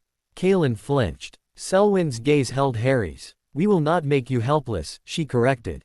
"If we step in every time the world bites you, you will never learn how to bite back." Harry's jaw tightened. "And if I die?" Selwyn's eyes sharpened like steel. "Then we failed," she said simply. "And we do not plan to fail." Harry stared at the parchment again. The words didn't blur. They felt carved. The last section was shorter. More dangerous. "The subject shall be known outside these walls by a Vale name, until such time as the subject chooses to be loud again." Harry's throat tightened. A Vale name. A name that would hide him from the world's pull. A name that would let owls and records and attention slide past. But also, a name that would separate him from what he was. Harry looked up. "What name?" Selwyn didn't answer. She turned her gaze to Kaelin. Kaelin's mouth tightened. He looked at Harry. Eyes heavy with things he didn't say. "Harry," Kaelin said softly, "what do you want to keep?" Harry blinked. "What?" Kaelin swallowed. "Your name is loud," he said. "The world will chase it. If you veil it, you choose what part of yourself stays visible." Harry's scar warmed. The whisper purred, intimate. "Choose wrong." Harry stared at the marble slab, then at his own hands. His name, Harry Potter, was the only thing in his life that came from outside House Vale. The only thing that belonged to him without their permission. And yet he barely remembered what it meant. No parents' faces. No home. No warmth attached to it. Just sound. A label. A prophecy-shaped hook. Harry swallowed. "I want," he said carefully, "to keep Harry." Selwyn's eyes narrowed. "Harry is not the loud part," she said. Harry looked up. "Then Vale Potter," he said quietly. A pause. Leora's pen stilled. Kaelin's breath caught, not because it was wrong, but because it was smart. Selwyn's gaze stayed on Harry for a long moment, measuring. Then she nodded once. "Good," she said. Leora's voice was soft, satisfied. "Harry Vale," she murmured, writing it as if it had always existed. Harry frowned. "Vale." Selwyn's eyes flicked to the carved sentence on the door. "Vale," she said. But softer. Less obvious. "A valley that hides sound." Harry repeated it silently in his mind. Harry Vale. It felt strange. Not false. Just like wearing a cloak that didn't fit yet. Selwyn stepped closer and placed her hand on the parchment. Consent, she said, voice low. Harry's scar warmed sharply, like the anchor inside him leaned forward, interested. Kaelin's voice snapped. Harry, do not listen to it. Harry clenched his jaw. He looked at the parchment. Do I have a choice? He asked Selwyn quietly. Selwyn's gaze held his without flinching. Yes, she said. You can refuse. And then the world will find you. And it will name you. And you will learn what it means to be loud without locks. Harry stared at her. For a heartbeat, he imagined it, the world beyond the manor, bright and chaotic, full of people and voices and warmth he'd never had. Then he imagined something else. Hands grabbing him, minds prying, the whisper in his scar laughing as it fed.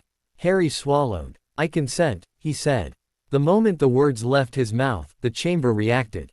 The candle flames straightened. The marble slab warmed. The parchment lifted slightly at the edges as if breathing. Leora's pen moved fast. Consent recorded. Veil name set. Selwyn's voice dropped into the ritual cadence again, not Latin, not Hogwarts incantation. This was law spoken into the world. By threshold and blood, she murmured. By word and word, she took Harry's hand. Harry flinched at the contact, not because it was harsh, but because Selwyn rarely touched anyone. She produced a small silver needle from her sleeve. Kaelin's jaw clenched. Selwyn. Selwyn didn't look at him. Blood is identity, she said calmly. Not pain. She pricked Harry's finger quickly. A single bead of blood rose, bright, too alive against Harry's pale skin. Harry sucked in a breath. More startled than hurt, Selwyn guided his finger over the parchment. The bead touched the page, and sank into it like ink. The parchment darkened in a thin line, writing by itself. Harry Vale. Harry's scar pulsed, hungry and curious.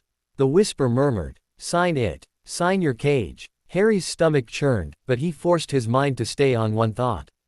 This keeps me alive. Selwyn pressed Harry's finger down once more. The parchment flashed faintly, silver veins lighting up like a heartbeat. Then the light collapsed inward, disappearing into the words as if the contract had swallowed them. The air changed. Harry felt it immediately, like a thin film settling over his skin. Not suffocating, just shifting the way the world would look at him. Selwyn released his hand. Done, she said. Leora's pen scratched. Contract sealed. Enforcement linked to subject and household anchor. Harry stared at the parchment. What happens if I break it? Selwyn's gaze was flat. Then it breaks you back, she said. Kaelin's voice was rough. The contract punishes, he said quietly, but it also protects. Harry's scar warmed faintly, like it was testing the new structure.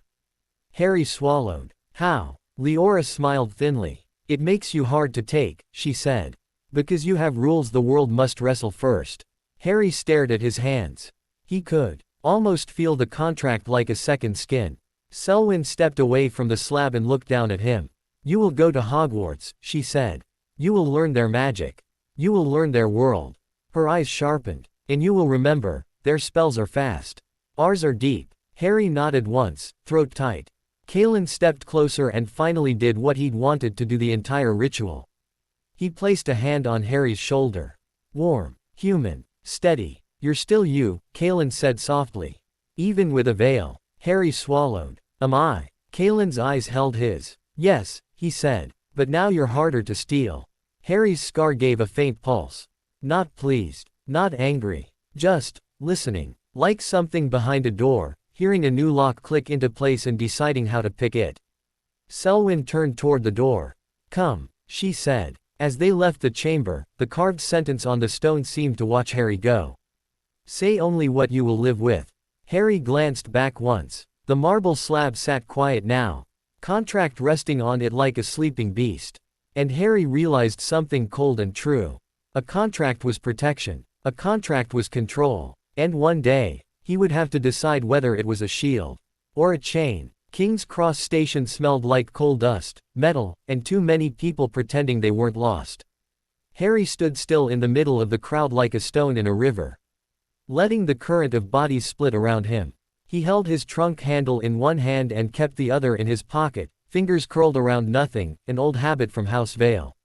When you were unsure, you anchored yourself. The contract sat under his skin like a thin, cool film. He could feel it now and then, not as pain, but as a subtle tightening whenever his thoughts drifted toward the manor's corridors or the deep rooms that didn't exist on maps. His scar warmed faintly too, reacting to the sheer density of magic in the air. The station was full of it, enchantments on suitcases, charms on pockets, spells woven into train timetables. It felt loud. Harry hated how much part of him liked it. "They're all so careless," the whisper in his scar murmured, faint and pleased. So easy. Harry forced his gaze forward. He'd come alone. Selwyn had not walked him to the barrier. She had not fussed with his collar or told him to write. She had only stood in the Maw Nor's entry hall and watched him with that winter glass stare. "Remember your rules," she had said. Kaelin had given him one thing Selwyn never would. A small object tucked into Harry's coat pocket, a strip of folded parchment, stiff with old ink. "A knot charm," Kaelin murmured at the threshold, voice low. "If you're drowning, it tightens around you and keeps you from slipping into panic. Don't waste it." Harry had nodded, throat tight, and left without looking back too long. Because if he looked back too long, he might feel something he wasn't prepared to carry. Now he stood in the chaos of King's Cross, watching families gather. Parents bent down to adjust scarves. Siblings shoved each other. Someone laughed loudly. Someone cried openly. Harry didn't move. He didn't know what to do with all that sound. A woman brushed past him, tugging a child by the hand. "Come on, darling," platform 9 3/4. Harry's eyes followed them. A red-haired boy, freckled, lanky, and loud, ran past with an owl cage clutched like a prize, nearly colliding with Harry's trunk. "Sorry," the boy blurted, not stopping long enough to mean it. He grinned in a way that made Harry's stomach twist, because it was so easy. Harry's scar warmed. The whisper purred. "Friends." Harry clenched his jaw. "No." The contract hummed faintly under his skin, as if agreeing. Veils did not cling to crowds. He turned away and headed toward the barrier between platforms 9 and 10, matching the instructions he'd read in the Hogwarts letter that had arrived like a ghost, delivered by not an owl, but a thin slip of paper that had appeared on his bedside table one morning, already knowing his Veil name. Harry walked straight at the barrier. He didn't run. Running felt like announcing yourself. He simply stepped forward. For a breath, the stone felt cold and solid. Then it yielded like mist. Harry's stomach flipped, the world folding around him, and he emerged onto a platform that should not exist. Steam rolled thick and white. The Hogwarts Express waited, black and massive, a living thing breathing heat. Children clustered in groups, calling names, hugging, arguing, showing off. Harry stood still again. The whisper sighed, delighted. So many doors. Harry ignored it and took a slow breath. Then, without warning, his scar warmed sharply. He stiffened. He felt it like a gaze. Not the casual, human noticing of strangers. Something older. Something scanning. The contract tightened, cool and firm, like a collar closing. Harry's head turned slightly, eyes narrowing. At the far end of the platform stood a man in long robes, silver beard, half-moon spectacles, looking like a kindly storybook wizard. But Harry's instincts didn't register kindly. They registered attention, like a hand reaching for a handle. Albus Dumbledore's eyes landed on Harry, and for the smallest fraction of a second, something behind the old man's mild expression sharpened into focus. Recognition, then confusion, then calculation. Because the name in the world's ledger said Harry Potter. And the boy standing here tasted, magically, like Harry Vale. Dumbledore's gaze slid over Harry like a careful spell. Harry did not flinch. He simply looked back, steady. Dumbledore smiled faintly and turned away, as if he had merely glanced at another student. But Harry felt the question left hanging in the air like a hook. "Who are you?" Harry's scar warmed. The whisper answered in his head. "He knows." Harry's fingers tightened on the trunk handle. He moved. The castle was louder than the station. It wasn't just voices. It was old magic sunk deep into stone, portraits murmuring, staircases shifting, chandeliers gleaming with enchanted flame. Harry kept his posture straight as he followed the first years into the great hall, heart steady, eyes scanning. He didn't gape. He didn't whisper. The ceiling looked like night sky, stars glittering, but Harry had seen stranger things in House Vale's deep rooms. The students sat in long lines beneath floating candles. Their faces turned toward the first years with open curiosity, like an audience ready for entertainment. Harry felt the weight of it. Not fear. Assessment. He'd grown up being assessed. He could withstand it. Professor McGonagall stepped forward with the sorting hat and the stool. Harry watched each child sit. Watched the hat drop, watched names called and houses cheered. Gryffindor roared. Ravenclaw clapped. Hufflepuff beamed. Slytherin hissed like a satisfied snake. Harry's scar warmed faintly each time the hat touched a head, like it was tasting the world too. Then McGonagall's voice rang out. Veil, Harry. The hall quieted a fraction, not because Veil mattered, but because Harry walked like someone who didn't know what nervousness was supposed to look like. Harry sat on the stool. McGonagall placed the hat on his head. The inside of the hat was dark and smelled faintly of dust and old secrets. Then a voice spoke directly into Harry's mind. Oh. Harry went still. The voice wasn't like the whisper in his scar. This was crisp, curious, alive. Well, you're a complicated one, aren't you? Harry didn't answer. He held his mind like House Vale had taught him, quiet, walls up, intent controlled. The sorting hat gave a low, thoughtful hum. You've got rules stacked like bricks. Seals. A Vale name. And something else. Harry's scar warmed sharply. The whisper hissed. Don't let it see me.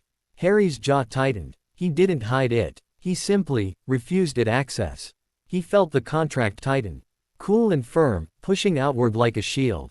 The sorting hat made a sound like mild surprise. Oh, that's clever. Someone's wrapped you in law. Not just wards, law. Harry's fingers curled against the stool. He didn't want the hat to admire it. Admiration was attention. Attention was danger. The hat continued, voice softer now. But beneath the locks, here's a boy who wants to know where he belongs. Harry's throat tightened. For a brief, involuntary moment, his mind flashed with a memory he couldn't fully see. Warmth, laughter, a face that should have been there and wasn't. The hat caught the shape of it. Ah, someone took something from you. Harry's scar pulsed once, faint. The whisper purred. Say it. Ask for it back. Harry swallowed hard and forced the thought away. The hat hummed again, deeper. Now, houses. Harry listened. He had read about them.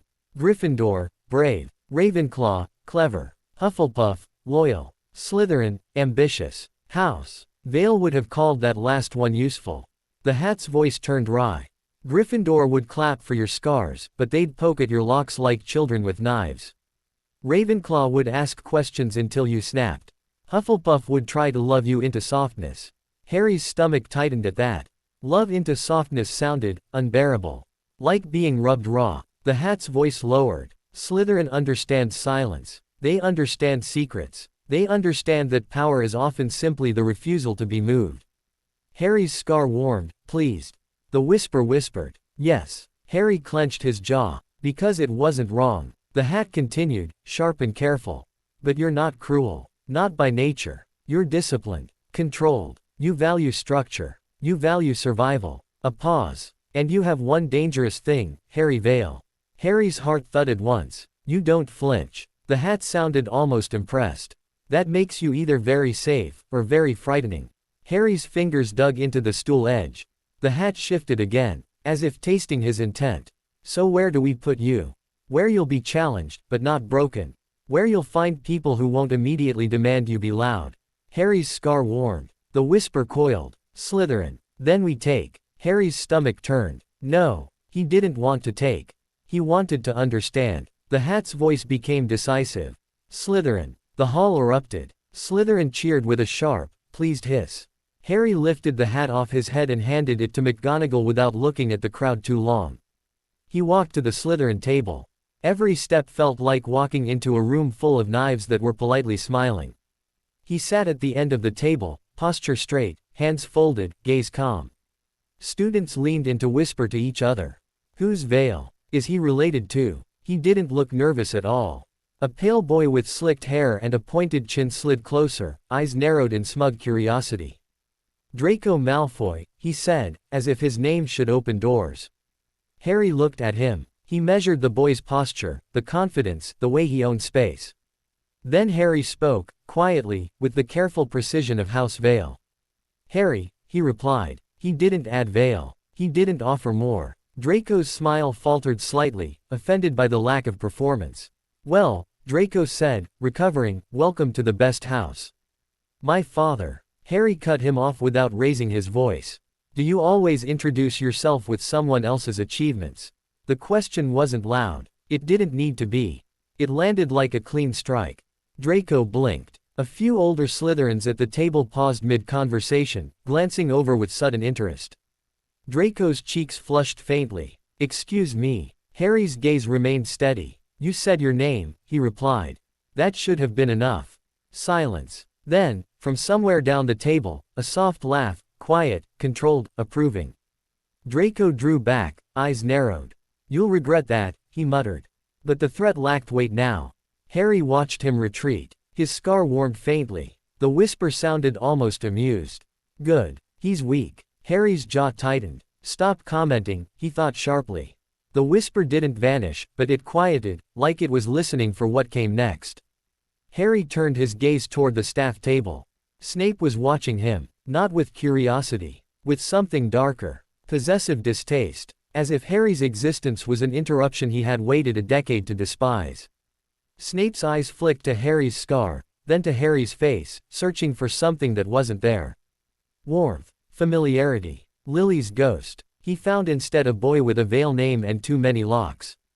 Snape's mouth curled slightly, and the expression wasn't quite hate. It was suspicion. Dumbledore, at the center of the table, looked calm as ever. But his fingers tapped lightly against the wood, a small habit betraying thought. His gaze met Harry's again, brief. Kind eyes, sharp mind, and behind both, the unmistakable feeling of someone who had just discovered a piece on the board was not where he left it. Harry looked away first, not in submission, in discipline, because in House Vale, you did not meet a hunter's gaze too long unless you meant to be hunted. Harry lowered his eyes to his plate as food appeared. He ate slowly, carefully, while the great hall roared around him. And beneath the noise, beneath the new names and the old magic, Harry felt the contract settle deeper into place. He had crossed the threshold. He had become visible, but only as much as the veil allowed. The whisper in his scar breathed, pleased and patient. Welcome to the world. Harry swallowed. He did not smile. But for the first time in his life, he felt something strange bloom under the locks. Not happiness. Not comfort. Possibility. Hogwarts at night was a different creature. By day, it performed. It showed you floating candles and enchanted ceilings and laughing students as if magic was meant to be admired. By night, it stopped caring whether you admired it. The corridors grew colder, the portraits spoke in lower voices, and the shadows stopped looking decorative. The castle didn't feel hostile, just old enough to forget that children were fragile. Harry liked it better that way. Noise made him itch. Silence made him think. He'd earned the rhythms of Slytherin quickly. Who watched, who boasted, who lied to sound bigger. Draco Malfoy tried to orbit him like a moon around something he wanted to claim, but Harry gave him nothing to hold on to. That frustrated Draco more than any insult could. There was one Slytherin who didn't try to claim him. Etta Flint, sharp-eyed, calm, hair tied back like she didn't trust loose ends, had sat beside him in potions without introducing her bloodline like it was currency. She simply watched the ingredients with the focus of someone who respected results. When Harry crushed his Sapphoro, is being with the wrong pressure, too controlled, too careful, she spoke without looking up. You're trying not to make a sound, she said. Harry paused. Yes, he admitted. Etta's mouth twitched. Not quite a smile. This castle doesn't reward quiet, she murmured. It rewards timing. Harry filed that away. Timing was structure. Structure was survival. So when he found himself awake after curfew, lying in his dorm bed while the other boys' breaths rose and fell around him, he didn't fight the sleeplessness. He waited for the right moment. Then he slid out of bed, dressed without rustling fabric, and left the dormitory like a ghost. The contract hummed faintly under his skin as he moved, an awareness that he was outside his assigned boundaries but not in violation. The clauses didn't forbid wandering. They forbade being taken. His scar warmed as he passed certain tapestries, certain stones. Not pain. Recognition. Like the anchor inside him could taste old magic in the air and wanted to lick it. Find something. The whisper suggested, smooth as oil. There are answers here. Harry didn't respond. He never responded. Responding made it real. He walked. He found the mirror by accident. Or rather, Hogwarts decided he should find it. He turned down a corridor he hadn't walked before and the air changed, subtle, immediate. The stones under his feet felt smoother, older. The portraits along the walls were asleep, their painted eyes closed like they refused to witness whatever lay ahead. At the end of the corridor stood a tall mirror, draped in a dusty cloth like a body prepared for mourning. Harry stopped. His scar warmed sharply. Not hunger. Not just recognition. A kind of anticipation. The cloth moved slightly, though there was no wind. Harry's throat tightened. He took one step forward. Then another. The mirror's frame was ornate, gold tarnished by age, carved with symbols and a phrase in looping script that Harry could read because House Vale taught children to read what other people hid. Erise drow ma I. Harry stared until his mind rearranged it. I am something. His fingers hovered over the cloth, and the contract tightened under his skin like a quiet hand on his wrist. Not a stop, a reminder. Say only what you will live with. Harry swallowed. He pulled the cloth away. The mirror's glass was dark for half a heartbeat, then it shimmered and became clear. Harry's reflection stared back at him. Except, it wasn't just him. Two figures stood behind him. A man and a woman.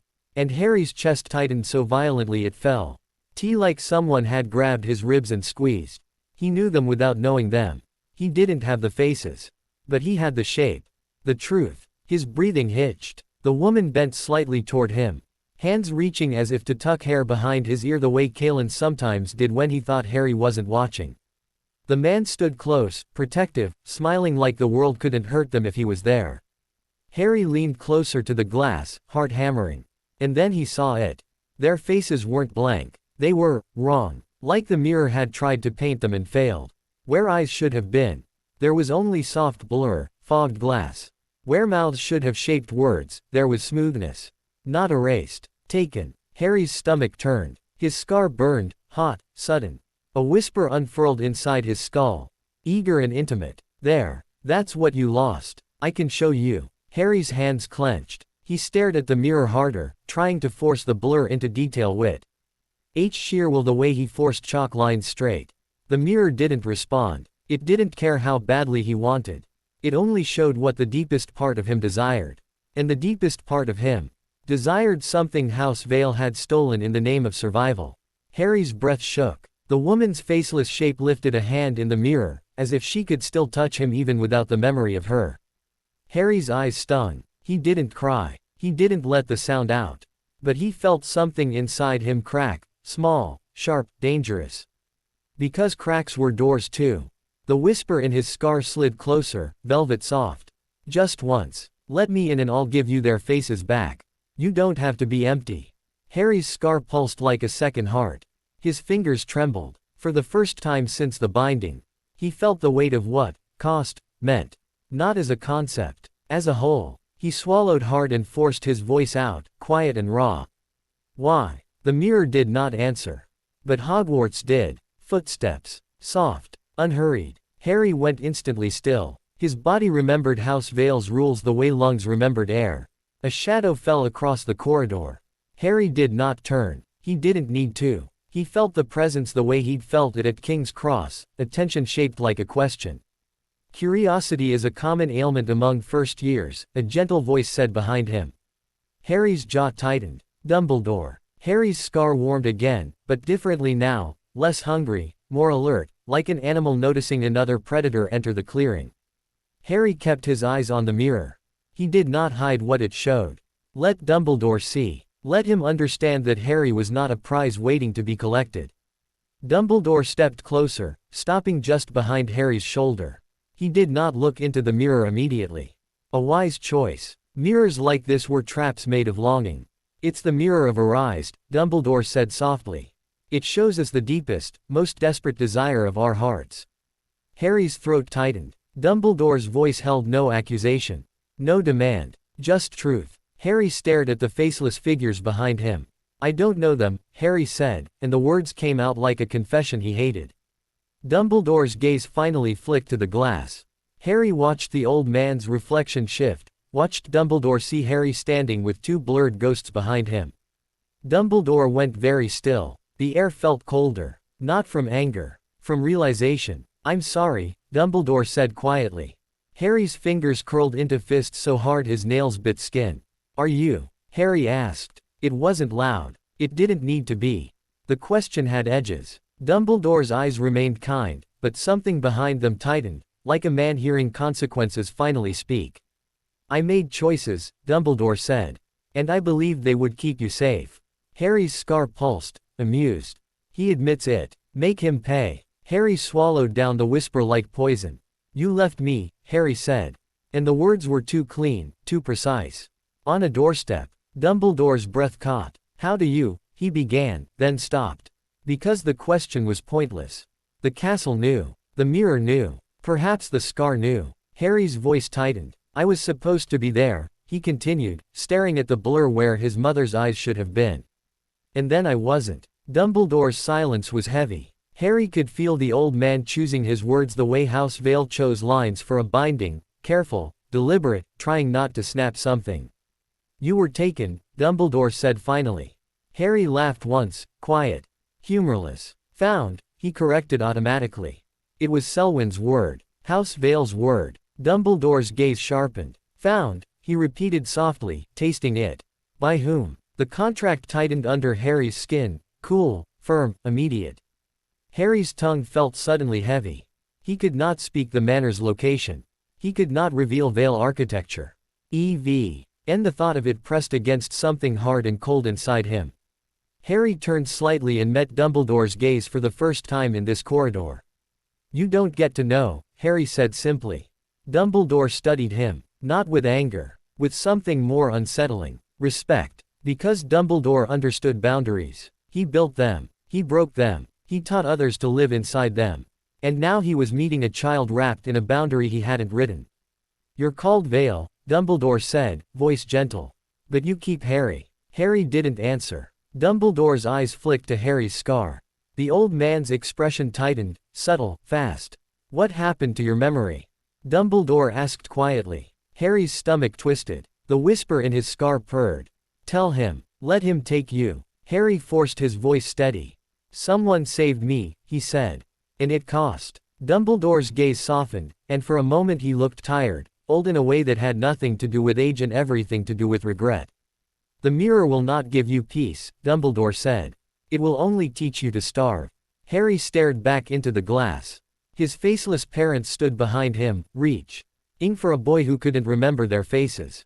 Harry's throat tightened. I'm already starving, he said quietly.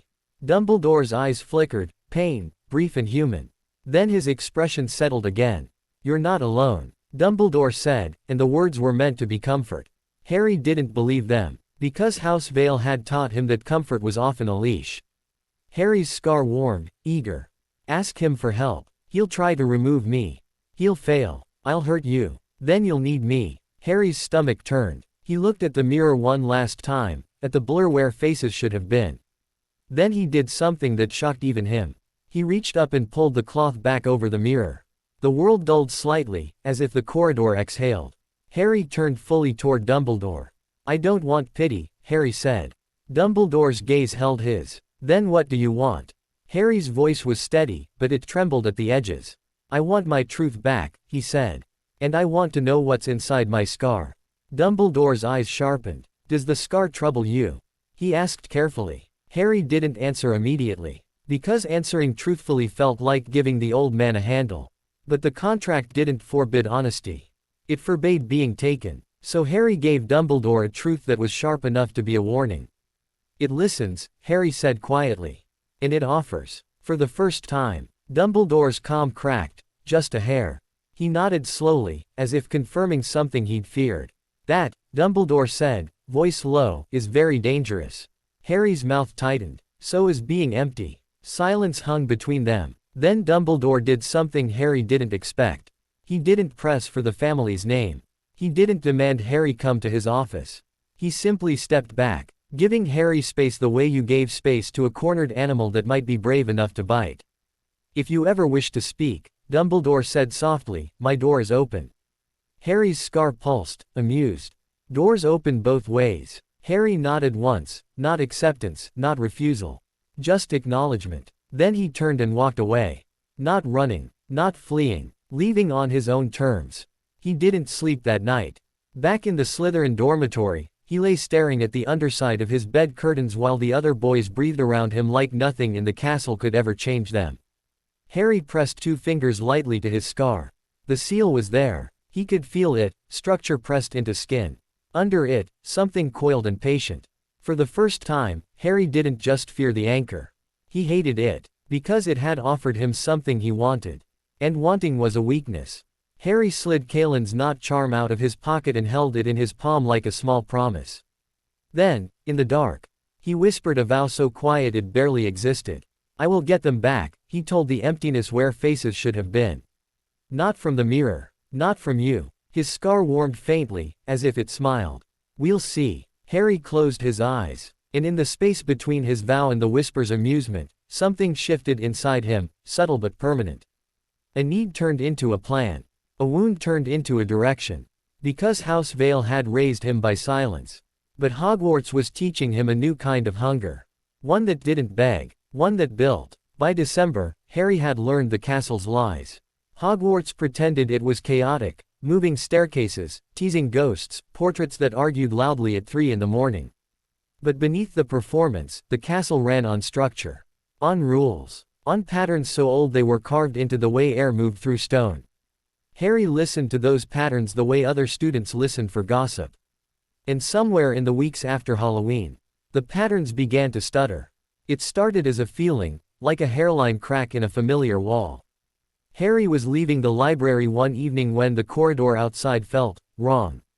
Not darker, not colder, wrong in a more specific way. The ward hum that usually sat under the stone like a steady heartbeat had shifted pitch. A question mark where a period should be. Harry paused in the doorway, hand on the cold brass handle, and closed his eyes for half a second. He didn't cast a spell. He didn't need to. House Vale had raised him to sense structure the way some people sensed weather. The ward line running along the corridor was present, but it had been brushed. Tested. Like someone had run fingers along a lock, not to break it, but to learn what kind it was.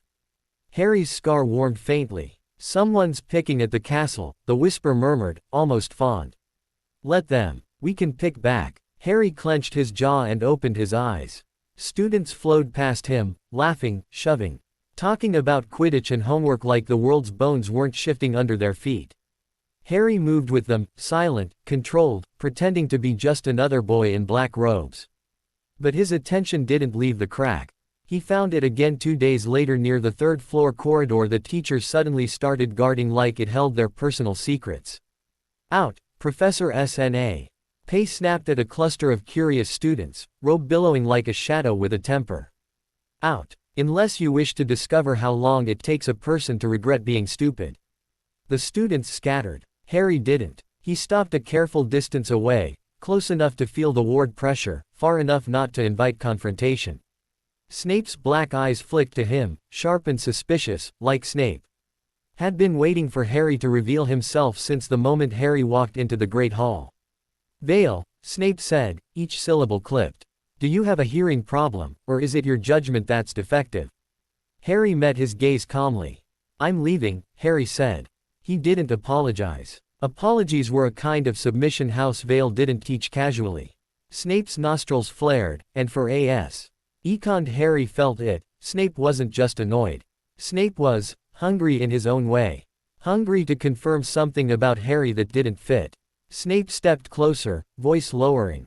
Whatever you are, he murmured. Do not mistake your silence for permission. Harry's scar warmed sharply. He hates you because you aren't what he wants you to be, the whisper purred. Harry swallowed it down. I won't, Harry said quietly. Snape's gaze flicked, fast, almost involuntary, to Harry's scar. Something tightened in Snape's face. Then Snape turned away like he'd touched something unpleasant and returned to guarding the corridor. Harry walked on, but as he passed, he felt it again, structure, strained and layered, like a fortress built over a single fragile point. Something was behind that corridor. Something valuable. And someone, was trying to get in. Etta Flint noticed Harry's timing. She didn't pester him in the dorms or follow him like Draco did. She didn't ask him where he came from or why his eyes looked like they'd already seen the end of arguments. She simply appeared where he had reason to be. In the library, she sat 2 tables away and read without looking at him too often. In potions, she kept her movements efficient and her voice low. When students whispered about the forbidden corridor, she listened with the kind of attention that made rumors useful instead of entertaining. One night, as Harry gathered a stack of books on ward theory and castle enchantments, careful to keep it academic looking, nothing that screamed "I'm investigating you," Etta slid into the chair opposite him. "You're not reading for class," she said. Harry didn't look up. "You're not either." Etta's mouth twitched. "Fair." Harry turned a page slowly, letting the silence stretch. He didn't trust curiosity. Curiosity got you named. Etta waited anyway. Then she leaned forward slightly. "Snape's been lurking around the 3rd floor for weeks," she murmured. "And Quirrell started wandering after dinner. He thinks no one notices because he stutters." Harry's quill paused. Quirrell. Harry had filed Quirrell away early as a man with soft edges, too soft. His fear didn't smell like real fear. It smelled like performance. "Why tell me?" Harry asked quietly. Etta's gaze was steady. "Because you notice things," she said. "And because if something's hunting the castle, it's going to bite students before it bites teachers." Harry studied her for a long moment. She wasn't trying to be his friend. She was trying to be alive. Harry respected that. "What do you want?" he asked. Etta shrugged. "Timing," she said. "If you're going to do something stupid, do it at a time that doesn't get me killed too." Harry's mouth tightened in something that wasn't quite a smile. "I don't do stupid," he said. Etta's eyes glinted. "Everyone does," she replied. "Some people just do it quietly." Harry closed the book. "Quirrell," he said softly, tasting the name like a key. "Where does he wander?" Etta pointed with her chin. "4th floor. Sometimes 3rd. Sometimes he disappears near the trophy room and comes back pale." Harry's scar warmed. "He's getting closer," the whisper said, pleased. "We should greet him." Harry's fingers curled around his quill until it creaked. "No," Harry whispered, not aloud, just enough that the thought had teeth. The whisper quieted, listening. Harry looked at Etta. "If I ask you to distract someone," he said, "can you do it without making it obvious?" Etta blinked once, then nodded. "Yes." Harry's scar pulsed faintly, almost laughing. "A little conspirator. Cute." Harry ignored it. Then he stood and slid the books into his bag. "Tonight," he said. Etta stood too. "What's your plan?" Harry hesitated. Plans were architecture. Architecture was Vale. And the contract tightened under his skin, cool and firm. So he gave Etta the truth without the blueprint. "I'm going to find what they're guarding," Harry said. "And I am going to make sure whoever wants it can't take it cleanly." Etta exhaled. "That's not a plan," she muttered. Harry's gaze sharpened. "It's enough. The castle after curfew was not friendly. It didn't shout at you. It didn't chase you with screaming alarms. It simply rearranged itself slightly, just enough to make sure you regretted treating it like a hallway." Harry moved in silence, counting steps, tracking intersections, mapping the corridors by the shape of their ward hum. Etta's presence was a few minutes behind, far enough not to be caught with him, close enough to matter. When Harry reached the 3rd floor corridor, he didn't approach the door. Not yet. Instead, he knelt by the wall where the stone met the floor and placed 2 fingers against the seam. He listened. The structure there was layered, defensive, old, and underneath those layers was a newer thread, something woven into the castle recently, something that smelled like careful hands trying to hide an object. Hat didn't belong in ordinary school life. Harry's scar warmed, the whisper slithering close. "There's a prize. We like prizes." Harry closed his eyes for half a second and pulled Kalen's knot charm from his pocket. He didn't activate it. He just held it. A reminder of boundaries. Then Harry took out a piece of parchment and a small stick of chalk. He drew only 3 lines. Not Vale architecture. Not the deep spirals and name knots that would make the contract bite. Just 3 simple geometric anchors, something that could pass as a student's arithmancy sketch if found. But he drew them with intent. And the air acknowledged him. A faint shimmer traced his chalk marks, tightening the corridor's ward hum into something sharper, more readable. Harry exhaled slowly. Someone had been here, recently. And they had slipped past defenses not by breaking them, but by coaxing them, finding the weak question in a strong sentence. Harry stood. He didn't open the door. He didn't need to, not yet. He waited. Because Etta had said timing mattered. And House Vale had taught him that locks confessed more when they were being picked. Footsteps, soft and hesitant, drifted down the corridor. Harry stepped into shadow behind a tapestry, breath controlled. Quirrell rounded the corner, shoulders hunched, hands tight on his wand. Even in the dim light, Harry saw it. Quirrell's fear was too clean. Too practiced. Like the man wanted fear to be noticed so no one looked for the thing beneath it. Quirrell approached the guarded corridor. Then paused. His head tilted slightly, as if he'd felt the faint tension Harry had pulled into the ward hum. Quirrell's lips moved. Not a stutter. A whisper with weight. Harry's scar warmed sharply. For a second, just a second, Harry fell. TA's second presence slid across his senses. Cold, ancient, furious. Not Quirrell. Something behind him, wearing him like a glove. Harry's stomach dropped. The whisper in Harry's scar went very quiet. Not afraid. Attentive. Him. It murmured, almost reverent. He's here. Harry's grip tightened on the tapestry. Quirrell raised his wand, and Etta stepped into the corridor from the opposite end, moving just slightly too loudly. Just slightly too obviously. Professor. She called, voice pitched with practiced innocence. Oh, I'm sorry, I got turned around. Quirrell jolted like he'd been struck. His wand jerked down. His stutter returned instantly, like a mask snapping into place. Miss Flint. See curfew. What are you doing? Etta stepped closer, eyes wide, anxious. IW. As looking for the Slytherin common room and I. Quirrell's eyes darted to the guarded door again, sharp, hungry, panicked. Then back to Etta. He couldn't do both. He couldn't pick the lock with an audience. Get back. Quirrell snapped, sharper than his persona allowed. Then he caught himself. Please. Etta nodded quickly and backed away, slow enough to be irritating, fast enough to look scared. Harry watched Quirrell's gaze follow her. Watched the man make a decision. Quirrell spun and hurried away, robes whispering like something ashamed. When his footsteps faded, Harry stepped out from behind the tapestry and met Etta's eyes. She didn't smile. She didn't ask what Harry had seen. She only murmured, told you. Timing. Harry nodded once. His scar still burned faintly. Because whatever had just brushed his senses, wasn't finished. It had noticed resistance. And resistance invited escalation. The escalation came in spring. Not as an attack. As preparation. Why began to find signs, tiny disruptions in ward lines, faint traces of magic in places that should have been clean, odd patterns of teacher movement that didn't match ordinary paranoia. Snape prowled like a guard dog. McGonagall grew sharper with curfew warnings. Dumbledore became, if possible, more absent. And Quirrell grew bolder. Harry didn't confront him. Harry didn't accuse anyone. He LT a theory like House Vale built locks, layer by layer, until the shape held. Something was hidden in the school. Something valuable enough to make teachers weave extra protections. Someone was trying to steal it. And something else, something that wasn't fully alive, was steering the thief. Harry wanted to go to Dumbledore. He wanted to throw the whole problem into the old man's lap like a stone and watch him deal with it. But the mirror had taught him something bitter. Dumbledore made choices. And Harry didn't trust being chosen again. So Harry did what House Vale had trained him to do when the world was dangerous. He prepared the ground. He chose a place that mattered.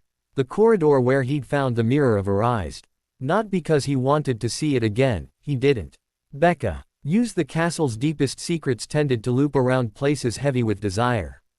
And because if someone was hiding something, they would eventually anchor it to a mechanism that didn't look like a lock. Harry returned there late at night. Alone. His scar warmed as if the corridor remembered him. Go on, the whisper murmured. Let's see what they're hiding. Harry ignored it and knelt on the cold stone. He didn't draw spirals. He didn't write names. He drew a lattice, simple at first glance, like a student's geometric exercise. But each line was placed with intent, not to trap magic, but to force it to clarify. A truth lattice, not a spell that made you honest. A structure that made it harder to speak without meaning what you said. It wouldn't stop a powerful wizard. But it would expose one. Harry's fingers moved steadily, Chalk whispering. His scar pulsed with irritation, like the anchor disliked structures that weren't feeding it. When the last line closed, the air changed. Not dramatically. Just tightened. Like the corridor's silence had gained teeth. Harry rose, dusted chalk from his hands, and waited. The night the trap mattered arrived like a snapped thread. Harry woke with his scar burning, not in pain, but in pull. Like the anchor inside him had turned its head toward something and wanted Harry's body to follow. His stomach twisted. The whisper came, unusually clear. Tonight, he's moving. Harry sat up, breath controlled, heart steady. He didn't answer the whisper. But he didn't ignore the information either. He slipped out of bed, dressed in silence, and left the dormitory. The castle felt tense, teachers moving, unseen, like the school itself was holding its breath. Harry moved through corridors with the smooth certainty of someone who had been raised inside wards. He reached the mirror corridor. And there, faint, near invisible, was movement. A man in a turban, hunched and quick, approaching the place Harry had built his lattice. Quirrell. Harry's scar flared hot. The whisper purred. Yes, yes, say hello. Harry stepped out of shadow. Quirrell froze, wand halfway raised. For a heartbeat, the stutter fell away. His eyes sharpened, not Quirrell's eyes. Something behind them looked out. Something cold. Harry's skin prickled. Mr. Vale, Quirrell said smoothly. Harry's jaw tightened. The truth lattice hummed faintly underfoot. Not loud, not visible, but present. Quirrell took a step forward. And the lattice tightened. The air thickened slightly. Quirrell's expression flickered, annoyance, quick. What are you doing here? Quirrell asked. Harry didn't answer. Instead, Harry lifted his chin and said quietly, "You're not afraid." Quirrell's smile was thin. Of course I'm afraid. The lattice bit. Not physically. But magically, like a line tugging at the truth in a sentence. Quirrell's eyes widened a fraction. His mouth opened. And the next words came out against his will, forced into alignment with the intent behind them. I'm afraid of failing. Silence. Harry's heart thudded once. Quirrell's face tightened, furious. He hadn't meant to say that. The thing behind him had. Harry's scar pulsed, delighted. Good. Make him speak. Make him show you. Harry's hands clenched. What are you trying to take? Harry asked softly. Quirrell's jaw worked. He tried to smile again. Nothing, he said. The lattice tightened harder. Because that lie had no honest intent behind it. Quirrell's breath hitched. His voice snapped out, sharp and cold. The stone. Harry's stomach dropped. The stone. A myth made real. A thing that kept death away. Harry thought of the anchor in his scar. Thought of Voldemort's broken hunger. Thought of House Vale's rule. Everything costs. Of course Voldemort wanted a way to cheat cost itself. Quirrell's eyes flicked to the far end of the corridor, where a faint shimmer suggested a door that didn't look like a door. You, Quirrell whispered, staring at Harry with sudden hate.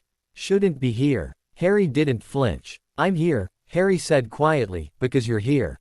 Quirrell's wand snapped up. Harry moved, not to attack, not to duel, but to close the world. He stepped backward onto the center of his lattice and pressed 2 fingers to the floor.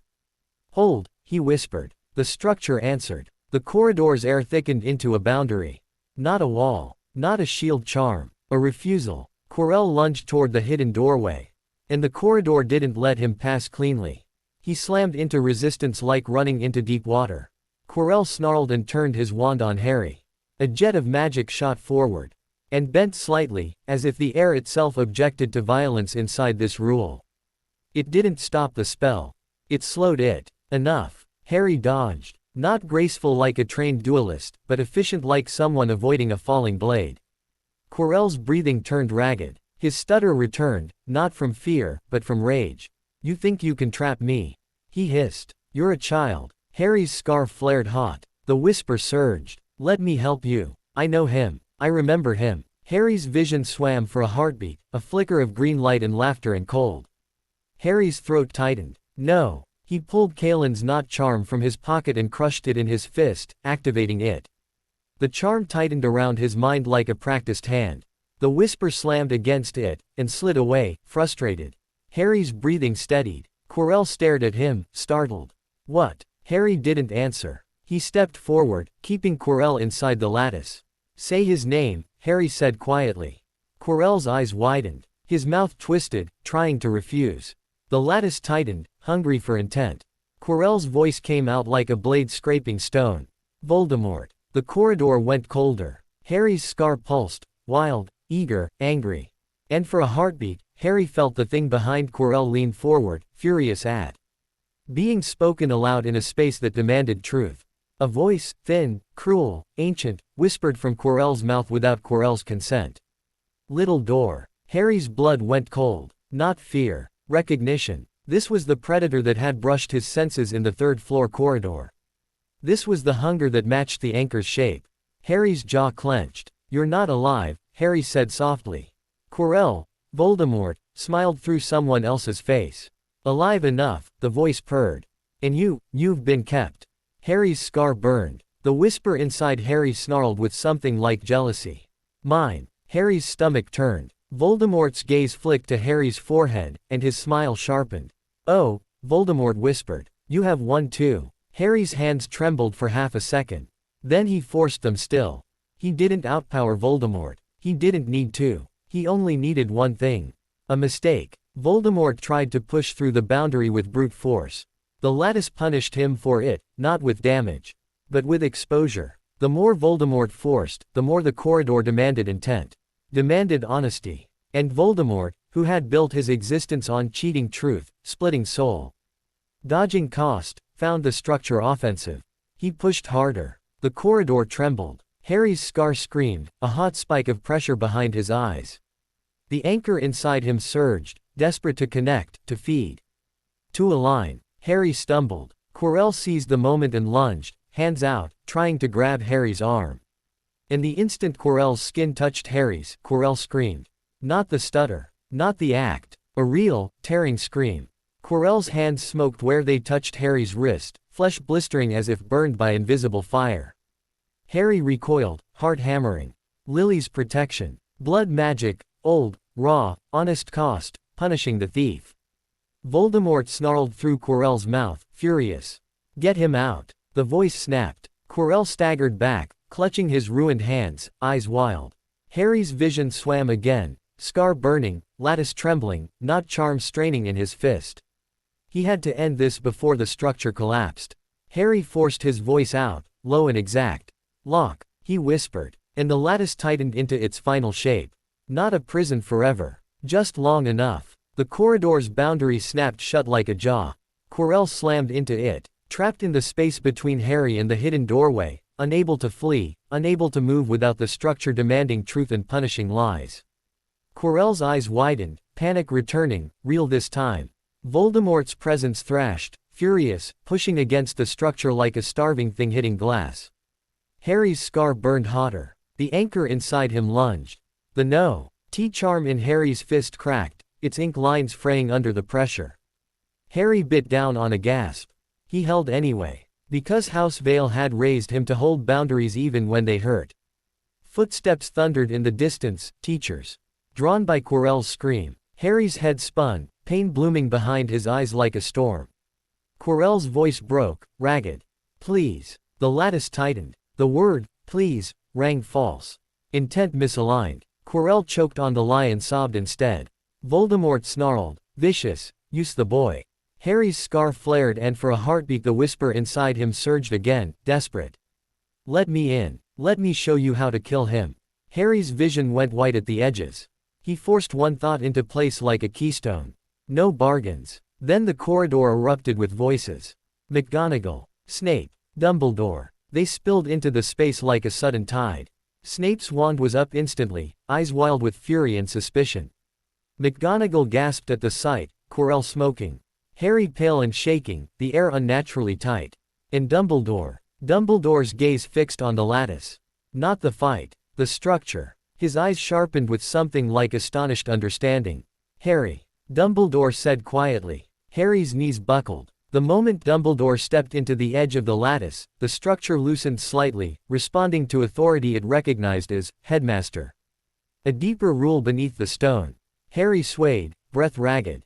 The knot charm finally snapped in his fist, ink lines dissolving into dust.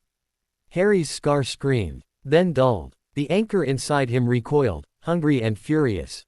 Quirrell collapsed, sobbing and burning. And Voldemort's presence, thin, enraged, ripped free like smoke fleeing a closing fist. For a heartbeat, Harry felt it pass across him like ice. Then it was gone. Harry's head swam. He tasted iron. He tried to stay standing. He failed. He woke in the hospital wing with white sheets and too much light. His head felt like it had been cracked open and filled with fog. Madame Pomfrey fussed in the background. McGonagall spoke in sharp whispers. Snape loomed like a storm cloud with nowhere to rain. Dumbledore sat by Harry's bed, hands folded, expression unreadable. Harry blinked slowly. The first thing he noticed was the emptiness, worse than usual. Not the missing faces. Something else. A warm, recent memory, faint and fragile, was gone. He couldn't grasp it. He could feel the shape of it like a smile he'd almost had, and then it slid away. A price paid without permission. Harry swallowed hard. What did I lose? He rasped. Dumbledore's gaze softened, just a fraction. You used magic you shouldn't have had to use, he said gently. That's not an answer, Harry whispered. Dumbledore sighed quietly. The sound older than the castle. It may return, he said. Sometimes memory comes back like a bruise fading. Harry's scar pulsed faintly. Not pleased. Not amused. Just, awake. Dumbledore leaned forward slightly. You built a structure, he said softly. A lattice of truth. That is, unusual. Harry's throat tightened. You left me on a doorstep, Harry said, voice raw. Dumbledore didn't flinch. No excuse will satisfy that, Dumbledore said quietly. So I won't offer one. Harry stared at him. The silence stretched. Then Harry whispered, he was in Quirrell. Dumbledore's eyes sharpened. Yes. Harry's scar warmed faintly, the whisper curling like smoke. You felt him. You want to hunt him. Harry clenched his jaw. What was he trying to take? Harry asked. Dumbledore's gaze drifted, thoughtful.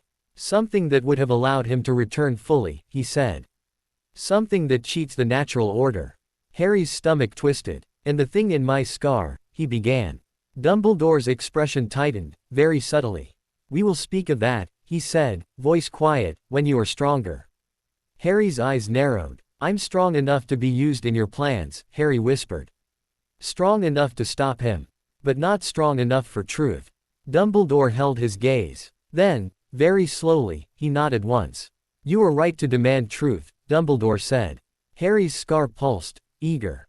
Yes. Demand. Take. Harry swallowed down nausea. Dumbledore's voice stayed gentle. But there are truths that harm when given too early, he continued. And, there are truths that can be used against you. Harry's lips thinned. Like my name. Dumbledore's eyes flicked, recognition. Harry stared at him, breath shallow, and realized something cold. Dumbledore knew he was veiled. He might not know the house. But he understood what had been done. You're going to try to unmake my locks, Harry said quietly. Dumbledore's gaze softened. I want you safe, he said. Harry's voice was a rasp. So did they. Dumbledore was silent. Harry turned his head slightly, staring at the white sheets, the bright light, the too clean air. He'd stopped Voldemort from cheating cost. He'd trapped him with truth. And the price had still been paid, by Harry. Harry closed his eyes. Not in surrender. In decision. Because one thing was now undeniable.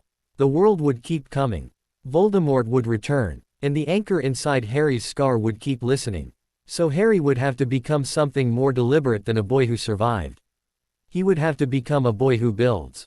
A boy who turns questions into cages. And cages into choices. Harry went back to House Vale for the summer with a scar that felt louder than it had before. Not because the seal had weakened.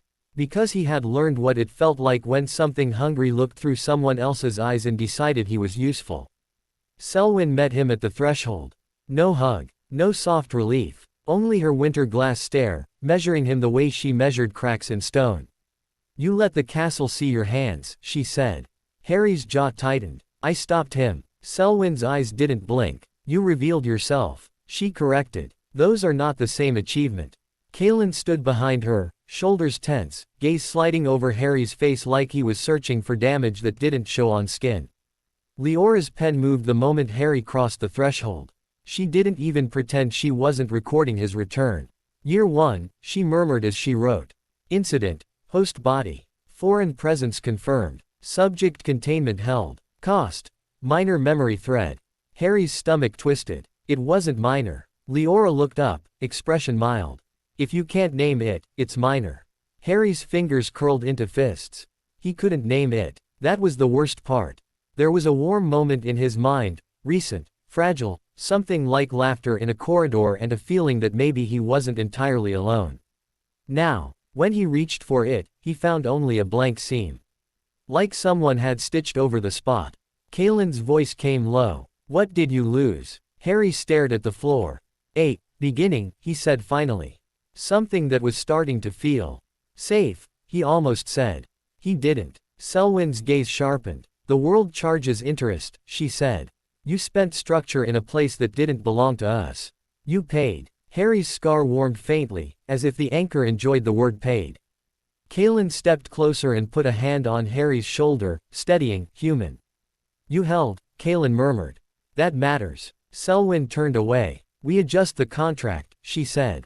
Tonight. Harry's throat tightened. You can change it. Leora's mouth twitched. Contracts are living things, she said. If they don't grow, they break. Harry felt the cool film of the contract under his skin tighten slightly, like it heard its name and sat up. Selwyn looked back over her shoulder. You go back to Hogwarts in the autumn, she said. And the world will try again. It will try differently. Harry swallowed. Voldemort. Selwyn's eyes narrowed. Call it what you want, she replied. But do not forget, you are not fighting a man. You are fighting a mechanism that consumes. Harry's scar warmed, pleased, listening. And somewhere in that warmth, Harry realized something he didn't like. He wasn't only afraid. He was learning. Learning how predators thought. Learning the shape of hunger. That was the real danger. The contract chamber felt colder than Harry remembered. The marble slab waited. The parchment waited. The carved sentence on the door watched him like a warning that never got tired. Say only what you will live with. Selwyn didn't ask for consent this time.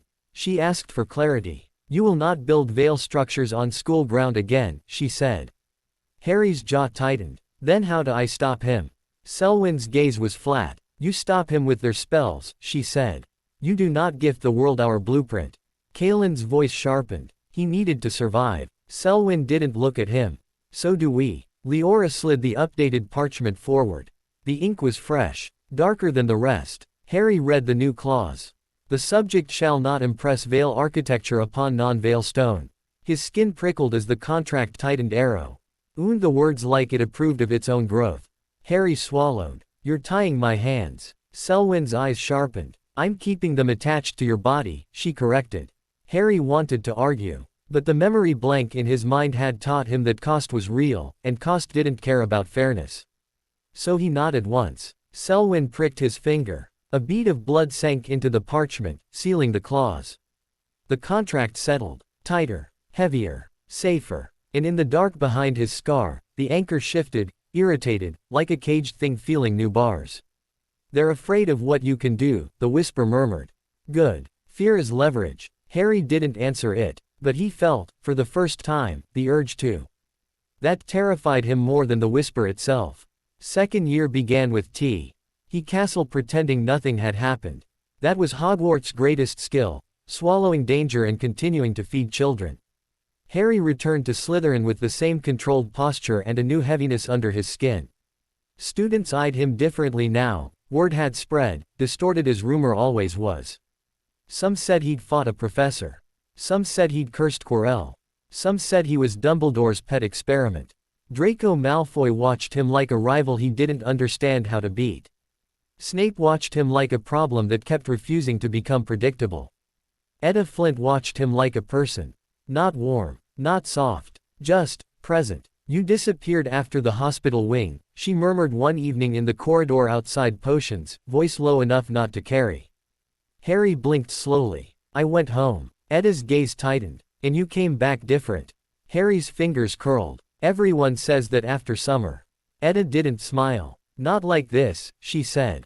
Harry stared at her for a moment. And tried, really tried, to reach for that warm beginning he'd lost. The blank seam answered him. He felt a flash of anger, not at Etta, but at the world for stealing something so small and making it matter so much. I'm fine, Harry said. Etta studied him, then nodded once. Then don't die this year, she replied calmly. It's inconvenient. It should have made him smirk.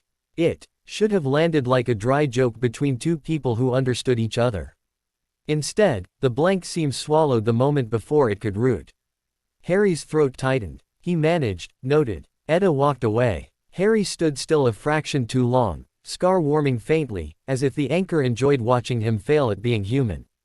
The first sign that second year would not be quiet came as a voice. Not a human voice. A sound in the walls. Harry was walking alone after dinner. He liked the empty corridors, when the air around him shifted. The castle's ward hum changed pitch again, subtle but wrong. Then he heard it. A whisper, sliding through stone like water through cracks. Come to me. Harry froze. His scar warmed sharply, the anchor inside him waking like it had been waiting for this frequency. The whisper continued, sibilant, hungry. Blood, let it spill. Harry's stomach turned. He'd heard hunger before, in his own scar, in Quirrell's borrowed voice. But this was different. This wasn't a man's hunger pretending to be a person. This was a creature's hunger wearing language like a thin skin. Harry pressed his palm against the stone wall. He listened. The voice wasn't in the wall. It was moving through it. And the language, Harry's breath caught. He understood it. Not because he'd learned it. Because something in his blood recognized it. The old tongue. Parseltongue. Harry's fingers trembled. He didn't speak. He didn't respond. But the moment he understood, the contract under his skin tightened, cool and firm, like it sensed a door opening in his mind. And in his scar, the anchor purred. Ah, a new door. Harry's jaw clenched. Then footsteps echoed behind him. Harry stepped back from the wall instantly, face blank, posture controlled. Professor Lockhart rounded the corner, hair perfect, smile bright enough to offend the shadows. Ah, a student wandering after dinner, Lockhart beamed. Fascinating. Very. Harry didn't listen, because he could still hear the voice, faintly now, receding. So hungry. Harry's skin crawled. Lockhart kept talking, oblivious, until he noticed Harry's expression. My boy, Lockhart said, tone turning theatrical. You look as though you've seen a ghost. Harry met his gaze calmly. No, Harry said. Something worse. Lockhart laughed, delighted. Oh, splendid. Dramatic. I do love a student with flair. Harry walked past him without permission. Lockhart's voice snapped, offended. Now see here. Harry didn't stop. Because the voice in the walls had just taught him a truth he couldn't unlearn. Something inside Hogwarts was speaking a predator's language. And Harry's blood answered it without asking his mind first. The first attack happened less than a week later. It wasn't announced by screams. It was announced by absence. Students gathered in whispers. Professors moved too fast. The castle's mood tightened like a fist. Harry found the corridor by following the shape of fear. He was good at that. Fear had structure. Fear left patterns. A small crowd stood at the edge of a hallway where the air smelled faintly sharp, like old stone and something metallic. McGonagall was there, rigid and pale. Snape stood like a shadow with a temper. Lockhart hovered, trying to look heroic. And on the wall, written in dark red letters, was a sentence that made the entire hall feel colder. The Chamber of Secrets has been opened. Enemies of the air, beware. Harry's scar warmed hard, almost burning. The anchor inside him leaned forward like it recognized family. Air, it whispered. That could be you. Harry's stomach twisted. He stared at the writing and forced his breathing steady. Then he saw the body. Not dead. Petrified, eyes wide, skin waxy, frozen mid-escape. A student Harry barely knew. Harry's throat tightened anyway. Because he knew what it meant. Something had looked at them, and the look itself had been violence. Harry took one step forward. Snape's voice cut like a blade. Veil. Do not. Harry stopped. Snape's eyes were sharp, suspicious, furious, like Snape wanted to blame him for the language on the wall, for the monster in the castle. For the way the world kept bending toward Harry. Harry met Snape's gaze steadily. I can read it, Harry said quietly. A ripple went through the professor's, tiny, controlled alarm. McGonagall's breath caught. What did you say? Harry realized, too late, that he'd spoken like understanding a threat was normal. Snape's eyes narrowed. You can read it, he repeated softly, and now the words were not a question. A conclusion. Harry's scar warmed. Say yes. Make them fear you. Harry swallowed hard. Dumbledore wasn't there, and the absence felt deliberate. McGonagall stepped closer, voice tight. Mr. Vale, she said gently. Can you tell us what it says? Harry stared at the petrified student. He felt the contract tighten under his skin, ready to stop him from revealing Vale, but this wasn't Vale. This was Hogwarts. This was public. And public truth had its own dangers. It says, Harry replied, voice even, that the chamber has been opened. And enemies of the heir should beware. Silence. Lockhart clapped his hands once, too loud. Marvelous. Excellent reading. See. Nothing to worry about. I've dealt with worse. No one looked at him. Snape's voice dropped low. How do you know that tongue, Vale? Harry didn't answer immediately. Because the truth was worse than suspicion. The truth was, I didn't know until it spoke in the walls, and then my blood answered. Harry's scar warmed, coaxing. Tell them. Let them label you. Labels are power. Harry's jaw clenched. I don't know, Harry said, and he hated how close it sounded to honesty. Snape's gaze sharpened. Convenient. Harry met his eyes. Unflinching. So is blaming, he replied quietly. Snape's face tightened, but before he could speak, McGonagall snapped, enough. She looked down at Harry. And for a moment her expression softened, not pity, but a tight kind of concern. Mr. Vale, she said, go to your dormitory. Now. Harry hesitated. The voice in the walls was gone, but he could feel its direction in the castle's bones. Down. Deep. Towards somewhere that wasn't just hidden behind a door, but behind a name. Chamber. Heir. Old tongue. And in his scar, the anchor lay awake and pleased. We can open it, it whispered. We can go down. We can claim what's there. Harry swallowed nausea. No bargains, he thought, sharp and cold. The whisper laughed softly. Harry turned and walked away as ordered. But he didn't go back to the dormitory. Not immediately. Instead, he went to the one place in Hogwarts that felt like it had been built by someone who understood silent rules. The sinks in the abandoned bathroom on the second floor. Because House Vale had taught him one thing above all. If a predator speaks in a language only you understand, it's because it wants you to answer. And Harry was done being bait. Moaning Myrtle's bathroom was exactly what Harry expected it to be. Cold tile. Stale air. The faint smell of damp stone and old soap that never quite cleaned anything. The sinks were cracked, the mirrors spotted, and the whole place felt like it had been forgotten on purpose. Like Hogwarts kept it around because even a castle needed somewhere to put things it didn't want to look at. Harry stepped inside and shut the door softly behind him. The moment the latch clicked, the contract under his skin eased, just a fraction. Not because this place was safe, but because it was quiet. Less traffic. Less attention. His scar still warmed like a coal under ash. The whisper slid through his mind, soft and pleased. Down. Harry didn't answer. He walked toward the sinks. There were dozens, old, tarnished, identical at a glance. But House Vale had trained him to see the difference between same and repeated. One sink had a tiny carving on the faucet, almost worn away. Almost missed. A snake. Harry's fingers hovered above it. And the moment his attention landed on the carving, the air shifted, the same subtle wrongness he'd felt in the walls when the voice first spoke. The contract tightened in response, cool and firm. Not forbidding. Warning. Harry exhaled slowly. Then a voice rose from the toilet stall like a ghost clearing its throat. Honestly. Myrtle whined. Can't a girl haunt in peace? Boys always come in here when they're plotting. Harry didn't jump. Myrtle's presence was loud, but predictable. He turned his head slightly. I'm not plotting, he said. Myrtle floated out of the stall, translucent and sulky, her round glasses magnifying her eyes. You're absolutely plotting, she huffed. You've got that look. Like you're going to do something that ends with screaming. Harry's mouth tightened. I don't scream. Myrtle blinked at him, offended by the lack of drama. Well, you look like you want to, she said. Then folded her arms and glared. Are you here to laugh at me too? Harry's gaze slid over her. He didn't know how to comfort ghosts. House Vale hadn't covered that. No, he said simply. I'm here because something's killing students. Myrtle's expression shifted, surprise, then eager bitterness. Oh, she breathed. That again. Harry's eyes narrowed. Again. Myrtle drifted closer, voice dropping into a conspiratorial whisper that somehow still echoed. They always blame someone, she said.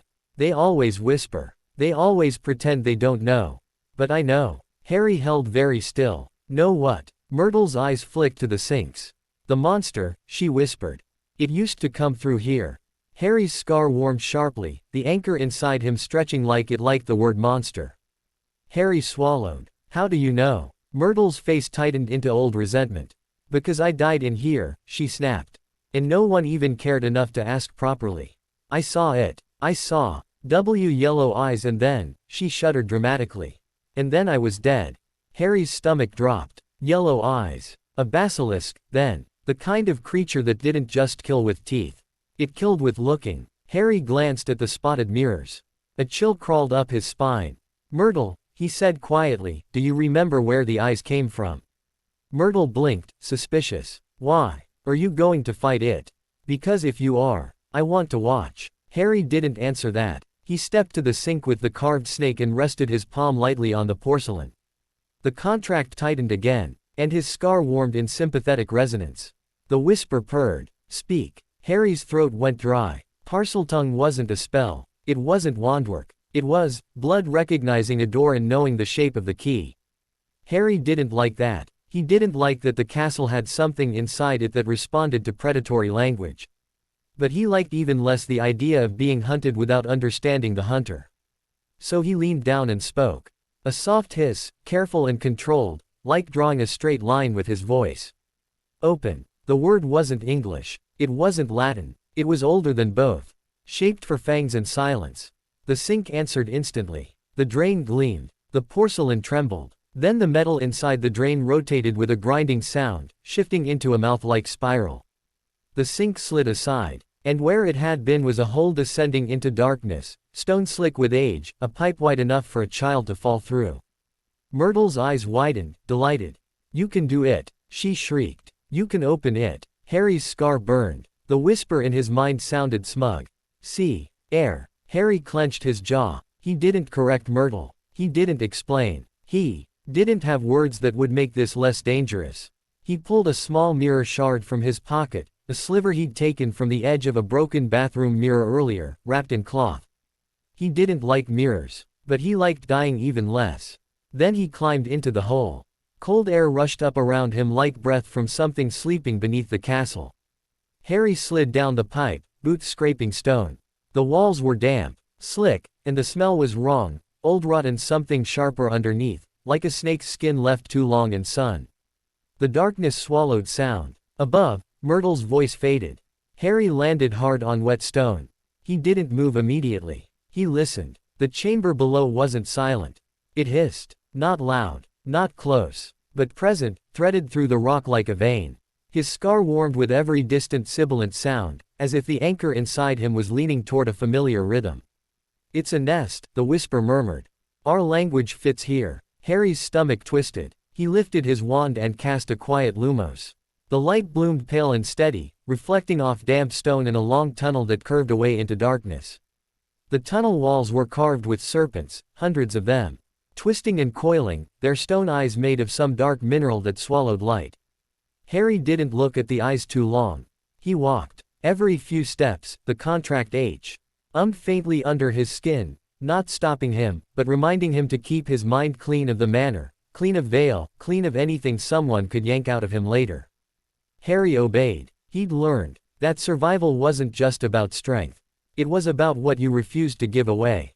The tunnel opened eventually into a vast space that made Harry's breath catch. A cathedral of stone. Columns rose like ribs. The ceiling vanished into darkness. The floor was slick with water, reflecting his wandlight in broken shards. And at the far end, a face. A gigantic stone visage carved into the wall, its mouth sealed shut. Its eyes empty and cruel. Salazar Slytherin's monument. Harry stared at it, skin prickling. There was no magic fireworks, no dramatic barrier. Just a feeling that the Nt. Chamber was waiting for him to do the one thing it was built for. Speak. The whisper in his scar curled closer. Say it right. Harry's throat tightened. He stepped toward the statue and felt the air grow denser. Like the chamber itself leaned forward to listen. He stood at the base of the face and spoke again, Parseltongue, careful and exact. Open. The statue's mouth trembled. Stone grated. The sealed lips split apart, sliding aside with the slow inevitability of a tomb being unsealed. A dark opening yawned wide enough to swallow a person whole. Harry lifted his mirror shard, paws, issuing it so he could see forward without staring directly. He walked through the mouth. The air inside was colder. The smell stronger. And the hiss, closer. Then the passage opened into the true chamber. It was enormous. A long hall of stone with a central canal of black water running through it. The columns were carved with serpents stacked in endless repetition.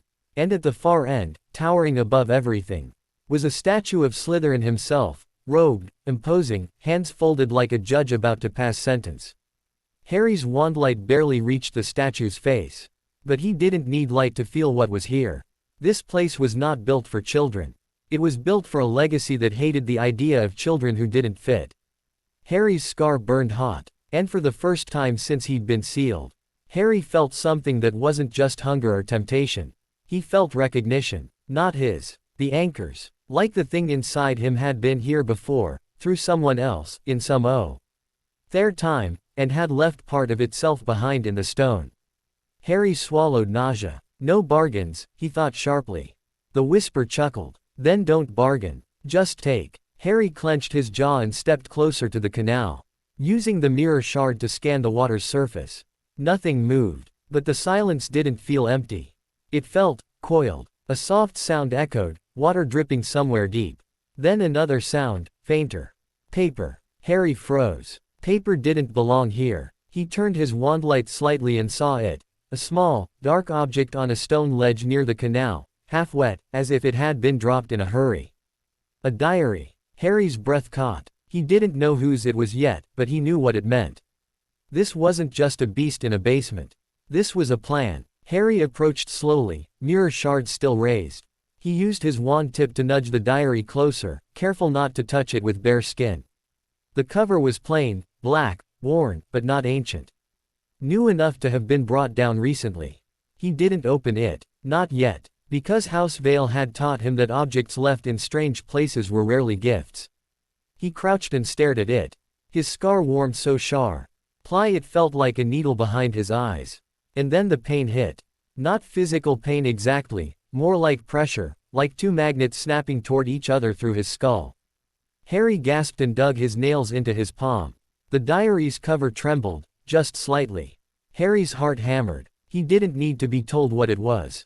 He'd felt this resonance once before, in Quirrell's borrowed Presson. Something inside another body pulling at the anchor in him like a hook recognizing a matching barb. This diary held a piece of the same mechanism. Another anchor. Another fastening. A second mouth that knew how to smile. Harry's scar pulsed. The whisper in his head became almost excited. Open it. Harry's throat went dry. He wanted to throw it into the canal. He wanted to smash it. He knew better than to attack a thing you didn't understand. Attacking blindly was how you paid in ways you didn't choose. So Harry did something else. He used language as structure. Not Vale architecture. Not carved spirals or name knots on stone. Just a rule, spoken into the air with intent. Parseltongue again, low, careful. This object does not own me, he hissed. This object does not name me. This object cannot enter unless I invite it. The contract under his skin tightened faintly, as if it approved of him placing boundaries without drawing blueprints. The scar's heat receded a fraction. The diary stopped trembling. Harry exhaled slowly, shaking. Then he opened the diary with his wand tip, flipping the cover back without touching it. The pages were blank. All of them. Harry stared, unimpressed. Blank pages were common. But blank pages down here, in a chamber that stank of old hate, were never innocent. He waited. Nothing happened. Harry's scar warmed again, irritated, like the anchor didn't like being kept waiting. Then ink bloomed on the page. Not written by Harry. Not written by a quill. Letters formed like a thought taking shape. Hello. Harry's stomach dropped. The ink paused. Then continued, smooth and confident. You're not supposed to be here. Harry's fingers tightened around his wand. He didn't write back. He didn't give the diary the satisfaction of an easy conversation. He stared at the words until they felt like a face. Then he spoke aloud, not Parseltongue, but English, quiet, precise, so the diary couldn't pretend it misunderstood. Who are you? The page answered immediately. A friend. Harry almost laughed. He'd heard that word used as bait before. His scar warmed, and the whisper purred. Liar. Harry swallowed. Ink doesn't become friends, Harry said softly. Names. The page hesitated, just a fraction. Then the letters formed again, slower this time, as if the diary was adjusting its approach. I can help you. Harry's throat tightened. The diary was too smooth. Too sure. It wrote like someone used to being obeyed. And that certainty had a shape Harry recognized from Quirrell. A shape like Voldemort's shadow. Harry leaned closer, eyes narrowing. You're the one who opened the chamber, Harry said quietly. The ink paused. Then, no. The chamber was opened long ago. I'm only continuing something unfinished. Harry's scar burned hotter. The anchor inside him shifted, as if it disliked the diary claiming anything. Harry's mouth went dry. What's your name? The page went still. For a moment, Harry felt the diary watching him through the ink. Then words formed carefully, like a bow being offered. Tom Riddle. Harry's blood turned cold, not because he knew the name yet, but because the moment it was written, the air in the chamber seemed to tighten like a throat closing. And inside Harry's scar, the anchor reacted like it had been slapped awake. Heat surged behind Harry's eyes. A whisper rose, not the basilisk hiss, not the diary's ink.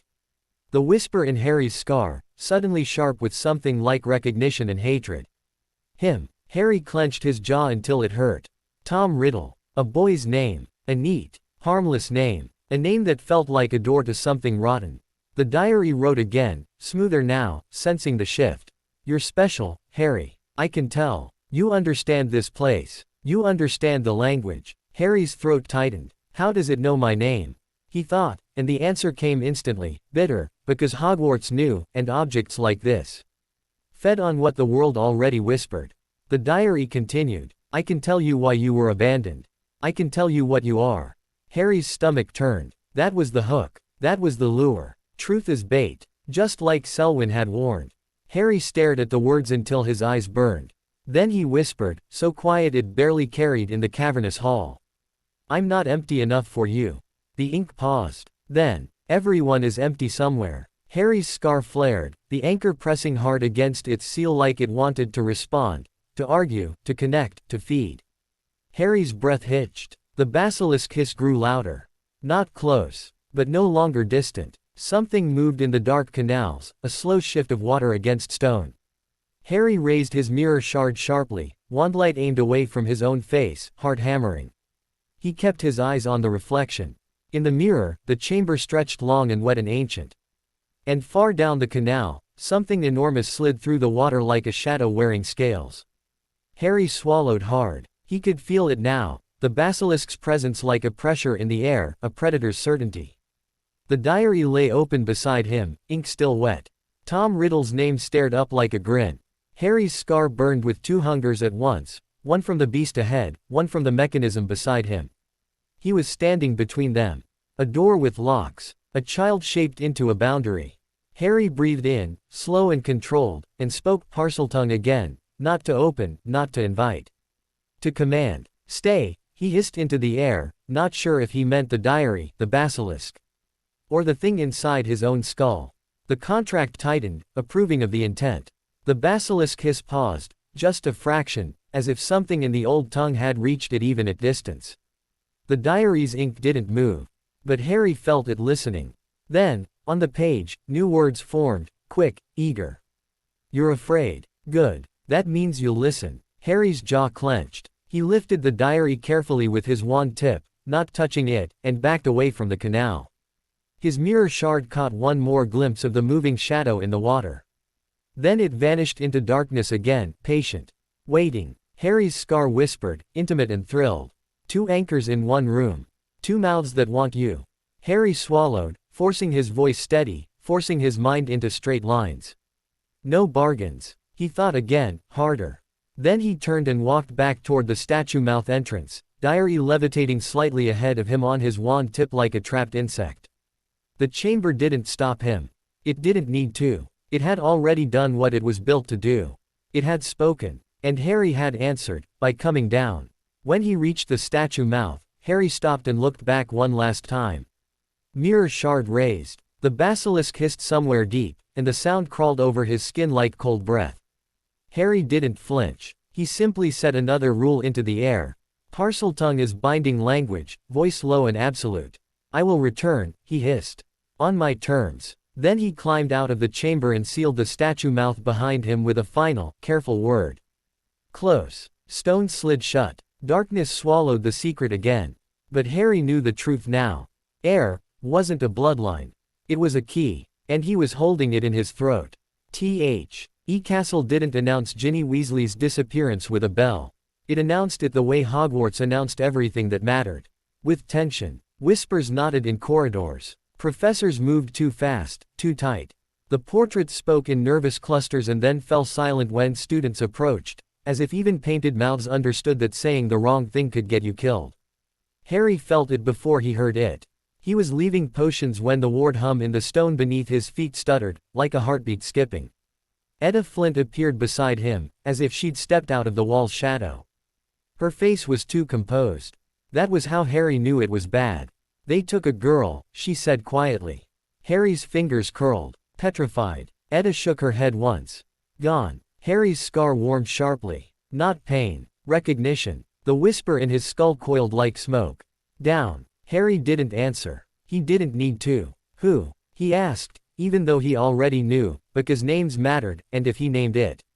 It became real. Etta's voice dropped lower. Weasley, she said. The little one. Ginny. Harry's stomach tightened. He didn't know her well. She was noise and freckles and shy glances in crowded halls. But he knew what it meant when the chamber didn't just freeze someone. It meant the predator had progressed past warning. Etta watched him, eyes sharp. You're going to do something, she said. Harry didn't deny it. Denial was pointless. Where did it happen? In the corridor near the entrance hall, Etta replied. A message appeared right after. Harry felt cold in his bones.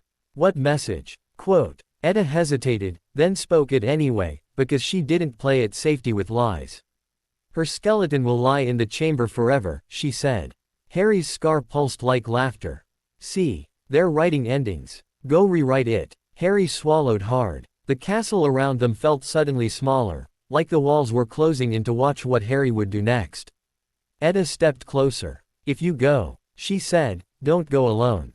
Harry's gaze flicked to her. That's not an option. Etta's mouth tightened. I didn't say I'm going with you, she replied. I said don't be stupid. Harry almost felt something warm at that, almost. But the blank seam in his mind swallowed it before it could root. He hated that. He hated how the world kept stealing the beginnings of things. Harry's voice came out quiet, controlled. Distract anyone who follows, he said. Etta nodded once. No arguing. No dramatics. Just an agreement. That was the closest thing Harry had to trust. He turned and walked. Not toward the dorms, not toward a teacher.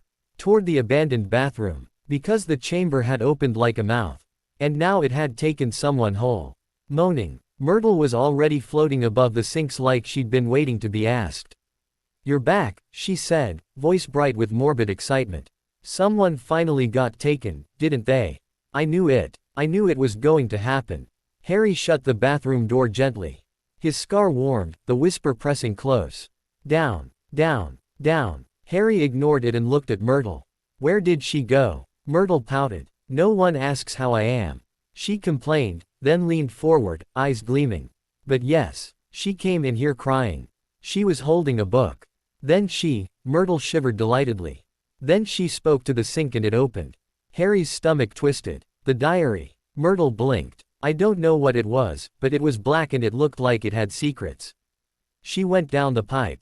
She didn't come back. Harry's jaw clenched. He reached into his bag and pulled the diary out. Still wrapped in cloth, still kept at wand's length whenever possible. Even through the cloth, his scar warmed like the anchor recognized a sibling. The diary wanted him to open it. To talk. To bargain. Harry didn't. He set it carefully on the bathroom floor and pointed his wand at it. Stay, he said, not Parseltongue, not a spell. Just a word given intent. The contract under his skin tightened faintly, approving the boundary. Then Harry turned to the sink with the carved snake. Myrtle drifted closer, thrilled. Are you going after her? Harry didn't answer. Answering made things heavier. Instead, he pulled the mirror shard from his pocket and positioned it in his left hand, angled so he could see without looking. He leaned close to the sink. And spoke Parseltongue, low and exact. Open. The sink obeyed. Stone shifted. A dark pipe mouth yawned open. Myrtle squealed. Try not to die. Or do. Either way, it'll be interesting. Harry stepped into the hole and slid down.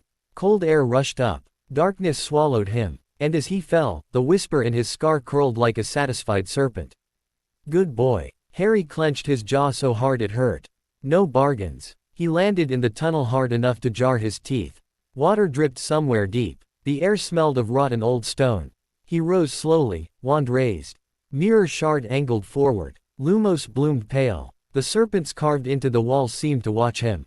Harry walked. He didn't run. Running made you sloppy. Sloppy got you killed. The tunnel widened into the cathedral chamber again. The stone face of Slytherin waited, mouth sealed shut. Harry stood before it and spoke. Open. Stone grated. The mouth split apart. Harry stepped through. The chamber opened around him like a throat. And at the far end, near the great statue, a small shape lay crumpled on the stone. Still, pale, too small for the space that surrounded her. Ginny. Harry's heart hammered once, hard enough to make his vision sharpen. He moved faster now, but not recklessly. Every step was placed. His scar burned hot as he crossed the hall. Ike, something inside him was excited by the proximity. She's dying, the whisper murmured. You can stop it. If you let me. Harry's breath hitched. He didn't answer. He crouched beside Ginny, careful not to jostle her. Her skin was cold. Her eyelids fluttered weakly. A book lay near her hand. Black cover. Blank pages. Harry's stomach twisted. The diary. Not the one he'd left above, this one. Its ink was already wet. As if it had been writing while no one watched. Harry raised his wand. The diary flipped open by itself. A boy stepped out of the air near the statue as if he'd been carved from shadow and arrogance. He looked 16. Handsome in a sharp way.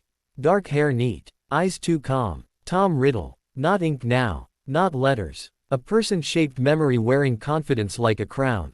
He smiled at Harry as if Harry was late to a meeting. You came, Riddle said. Harry's fingers tightened around his wand. He did not lower the mirror shard. Riddle's gaze flicked to it and his smile sharpened. Clever. You already know what lives here. Harry's voice came out quiet.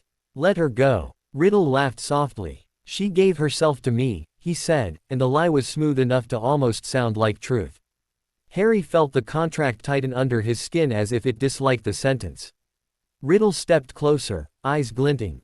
You're different, he said, studying Harry like a specimen that refused to sit still. Not the boy I expected. Harry didn't react. I'm not here to match your expectations. Riddle's smile widened. Ah, he murmured. A boy with locks. Harry's scar burned. The whisper purred, pleased by being noticed. Riddle's gaze slid to Harry's forehead. And a familiar wound. Harry's stomach clenched. You did this. Riddle's expression turned almost fond. Not me, he corrected. Him. I'm only the echo. The blueprint. Harry's jaw tightened. You're feeding on her. Riddle tilted his head. She's feeding me, he said lightly. Her fear, her guilt, her devotion, wonderful fuel. But you, his eyes gleamed. You came down here with structure in your bones. You came down here with a predator's language in your throat. Harry's scar pulsed. Riddle leaned closer, voice lowering. I can give you what was stolen. Harry's breath caught despite himself. Riddle smiled like he'd just found the right lever.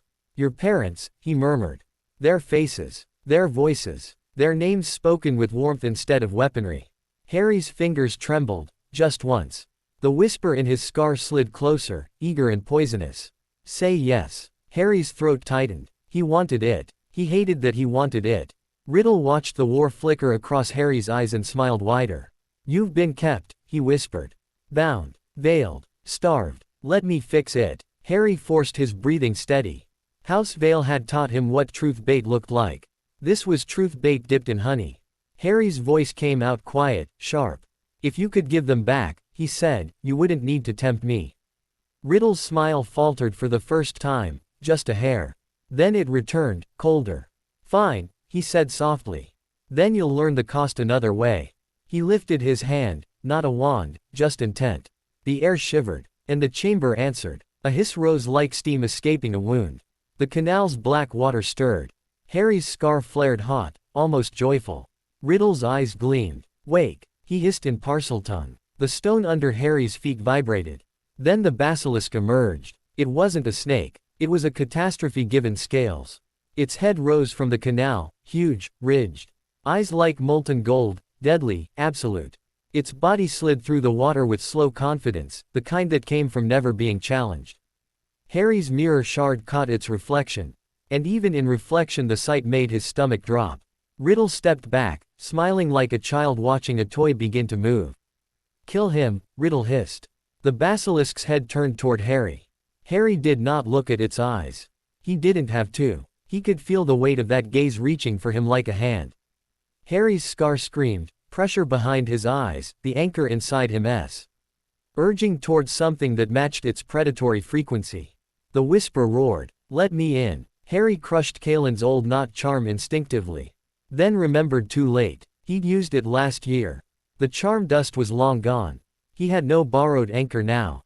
Only his own discipline. Harry swallowed panic and forced a new structure into place the only way he was allowed. With language. Parseltongue, low and hard as iron. "Close your eyes." The basilisk paused, just a fraction. Riddle's smile tightened. "No," he snapped in Parseltongue, sharp and overriding.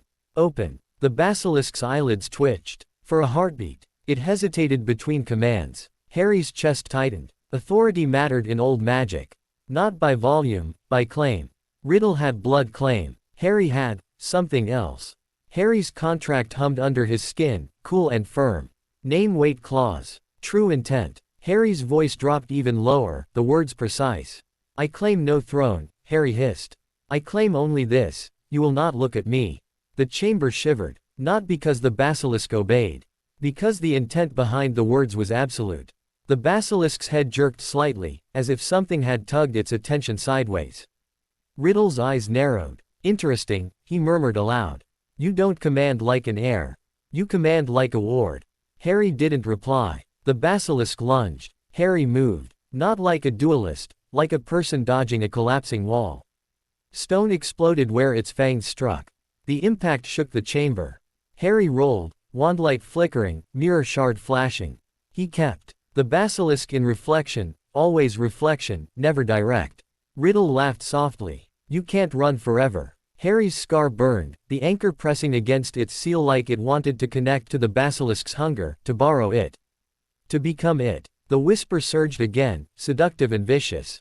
"Let me give you its strength. Let me show you how to kill." Harry's breath hitched. He forced one th. Ought into place like a lock clicking shut. No bargains. Then he made a decision. Not a plan, not a wish, a price. He turned toward Guinea's still body and spoke Parseltongue again, but this time not at the basilisk. At the chamber. At the old stone that listened. "This girl is not payment," Harry hissed. "This girl is not fuel. This girl is not yours." The contract tightened, approving. Riddle's smile snapped into anger. "You can't rewrite my work." Harry didn't answer. He sliced his own finger with his thumbnail, quick, controlled, a bead of blood rising. He pressed it to the stone floor. The act wasn't Vale architecture on the castle. It was something simpler. Something older. True intent, marked in blood. Emergency clause. The contract under his skin flared cold, then answered. Not by summoning House Vale to Hogwarts. Not by revealing anything. By doing what living contracts did. Tightening around the subject's survival. The film under Harry's skin hardened. His mind sharpened. And a thin, unfamiliar sensation wrapped around his scar like a second seal settling in, brief, temporary, painful. The whisper inside him snarled as if its teeth had been blunted. "What did you do?" Harry didn't respond. He rose. The basilisk struck again. Harry dodged, closer this time, dangerously close, and as it lunged, Harry shoved his wand forward and fired the simplest spell he knew, not flashy. Just force. Expelliarmus. The spell didn't disarm a basilisk. But it did what Harry needed. It snapped against the basilisk's head like a shove. Its jaws slammed into a stone column instead of Harry. Stone cracked. A fang sheared off with a wet, grinding sound and skittered across the floor. Harry's heart hammered once, triumph and terror intertwined. Riddle's eyes widened slightly. Harry didn't hesitate. He ran, not away, but toward the fallen fang, mirror shard still angled, eyes refusing the basilisk's gaze. He grabbed the fang with his sleeve-wrapped hand. venom already sizzling faintly on the stone. Riddle's voice sharpened. Stop him. The basilisk surged. Harry pivoted and hurled the fang, not at the basilisk.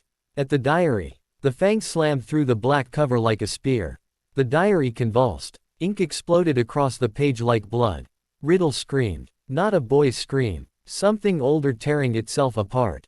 The diary thrashed. Pages fluttering wildly as if trying to become wings. Riddle's face twisted, handsome mask cracking, and for a heartbeat, Harry saw it. The hunger behind the boy's shape, the same mechanism that had warned Quirrell. The same hunger that sat behind Harry's scar and wanted to feed. Riddle staggered, voice breaking. No. Harry pressed the fang deeper with his wand tip, refusing to touch it bare-handed. Venom spread. The diary's cover blackened. Riddle shrieked again, the sound bouncing off stone like a curse. You don't understand. Riddle screamed. I can give you everything. I can give you your mother. Harry's throat tightened. For a split second, the blur in the mirror of Arise flashed in his mind, faceless warmth reaching toward him. The temptation surged. The whisper inside his scar hissed, eager. Yes, take it. Harry forced himself to look at Ginny instead. Small, pale, dying because someone else wanted to cheat cost. Harry's voice came out raw. Everything you offer, he whispered, is stolen. Then the diary gave one final convulsion. And shattered. Not into pieces. Into nothing. The ink evaporated like a soul burning out. Riddle's form buckled, collapsing inward as if pulled down a drain. His scream warped into a thin, furious whisper. You were supposed to be mine. Then he vanished. Silence slammed into the chamber so hard it felt physical. The basilisk hissed. Confused, its master's command gone. It turned toward Harry again, hungry and blind with instinct.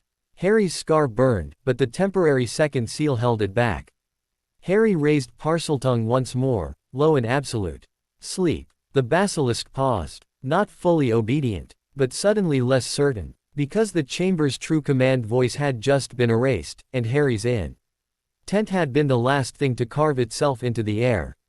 The basilisk's head swayed, its breath steamed, then it slid back toward the canal, hissing, retreating into darkness like a storm that hadn't decided whether it would return. Harry didn't chase it. He didn't need to win every fight. He needed to end the one that mattered.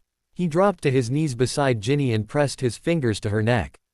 A pulse. Faint. But there. Harry exhaled shakily. The contract under his skin loosened slightly, the temporary seal around his scar easing as the emergency clause cooled. Harry's car still warmed, but now the warmth felt resentful. The whisper inside him was quiet, sulking like a denied child. You chose her over your hunger. Harry's throat tightened. He didn't reply. He simply lifted Ginny carefully, supporting her head, and turned back toward the tunnel. They found him on the bathroom floor. McGonagall's scream of relief cut through the air like a knife. Snape swore, an actual swear. Sharp and ugly, then immediately tried to pretend he hadn't. Dumbledore arrived last, not running, but moving with the speed of someone who had been afraid for hours and refused to show it. His gaze landed on Ginny first, then on Harry, then, very briefly, on Harry's scar, like he felt something had shifted there. You did it, Dumbledore said softly. Harry didn't answer. Words felt too small. Madame Pomfrey swept Ginny away in a flurry of instructions and indignation. The teachers' voices blurred around Harry like noise he couldn't process. Dumbledore's hand hovered near Harry's shoulder, not touching, not claiming, just offering space the way you offered it to someone holding a blade. You destroyed the diary, Dumbledore said.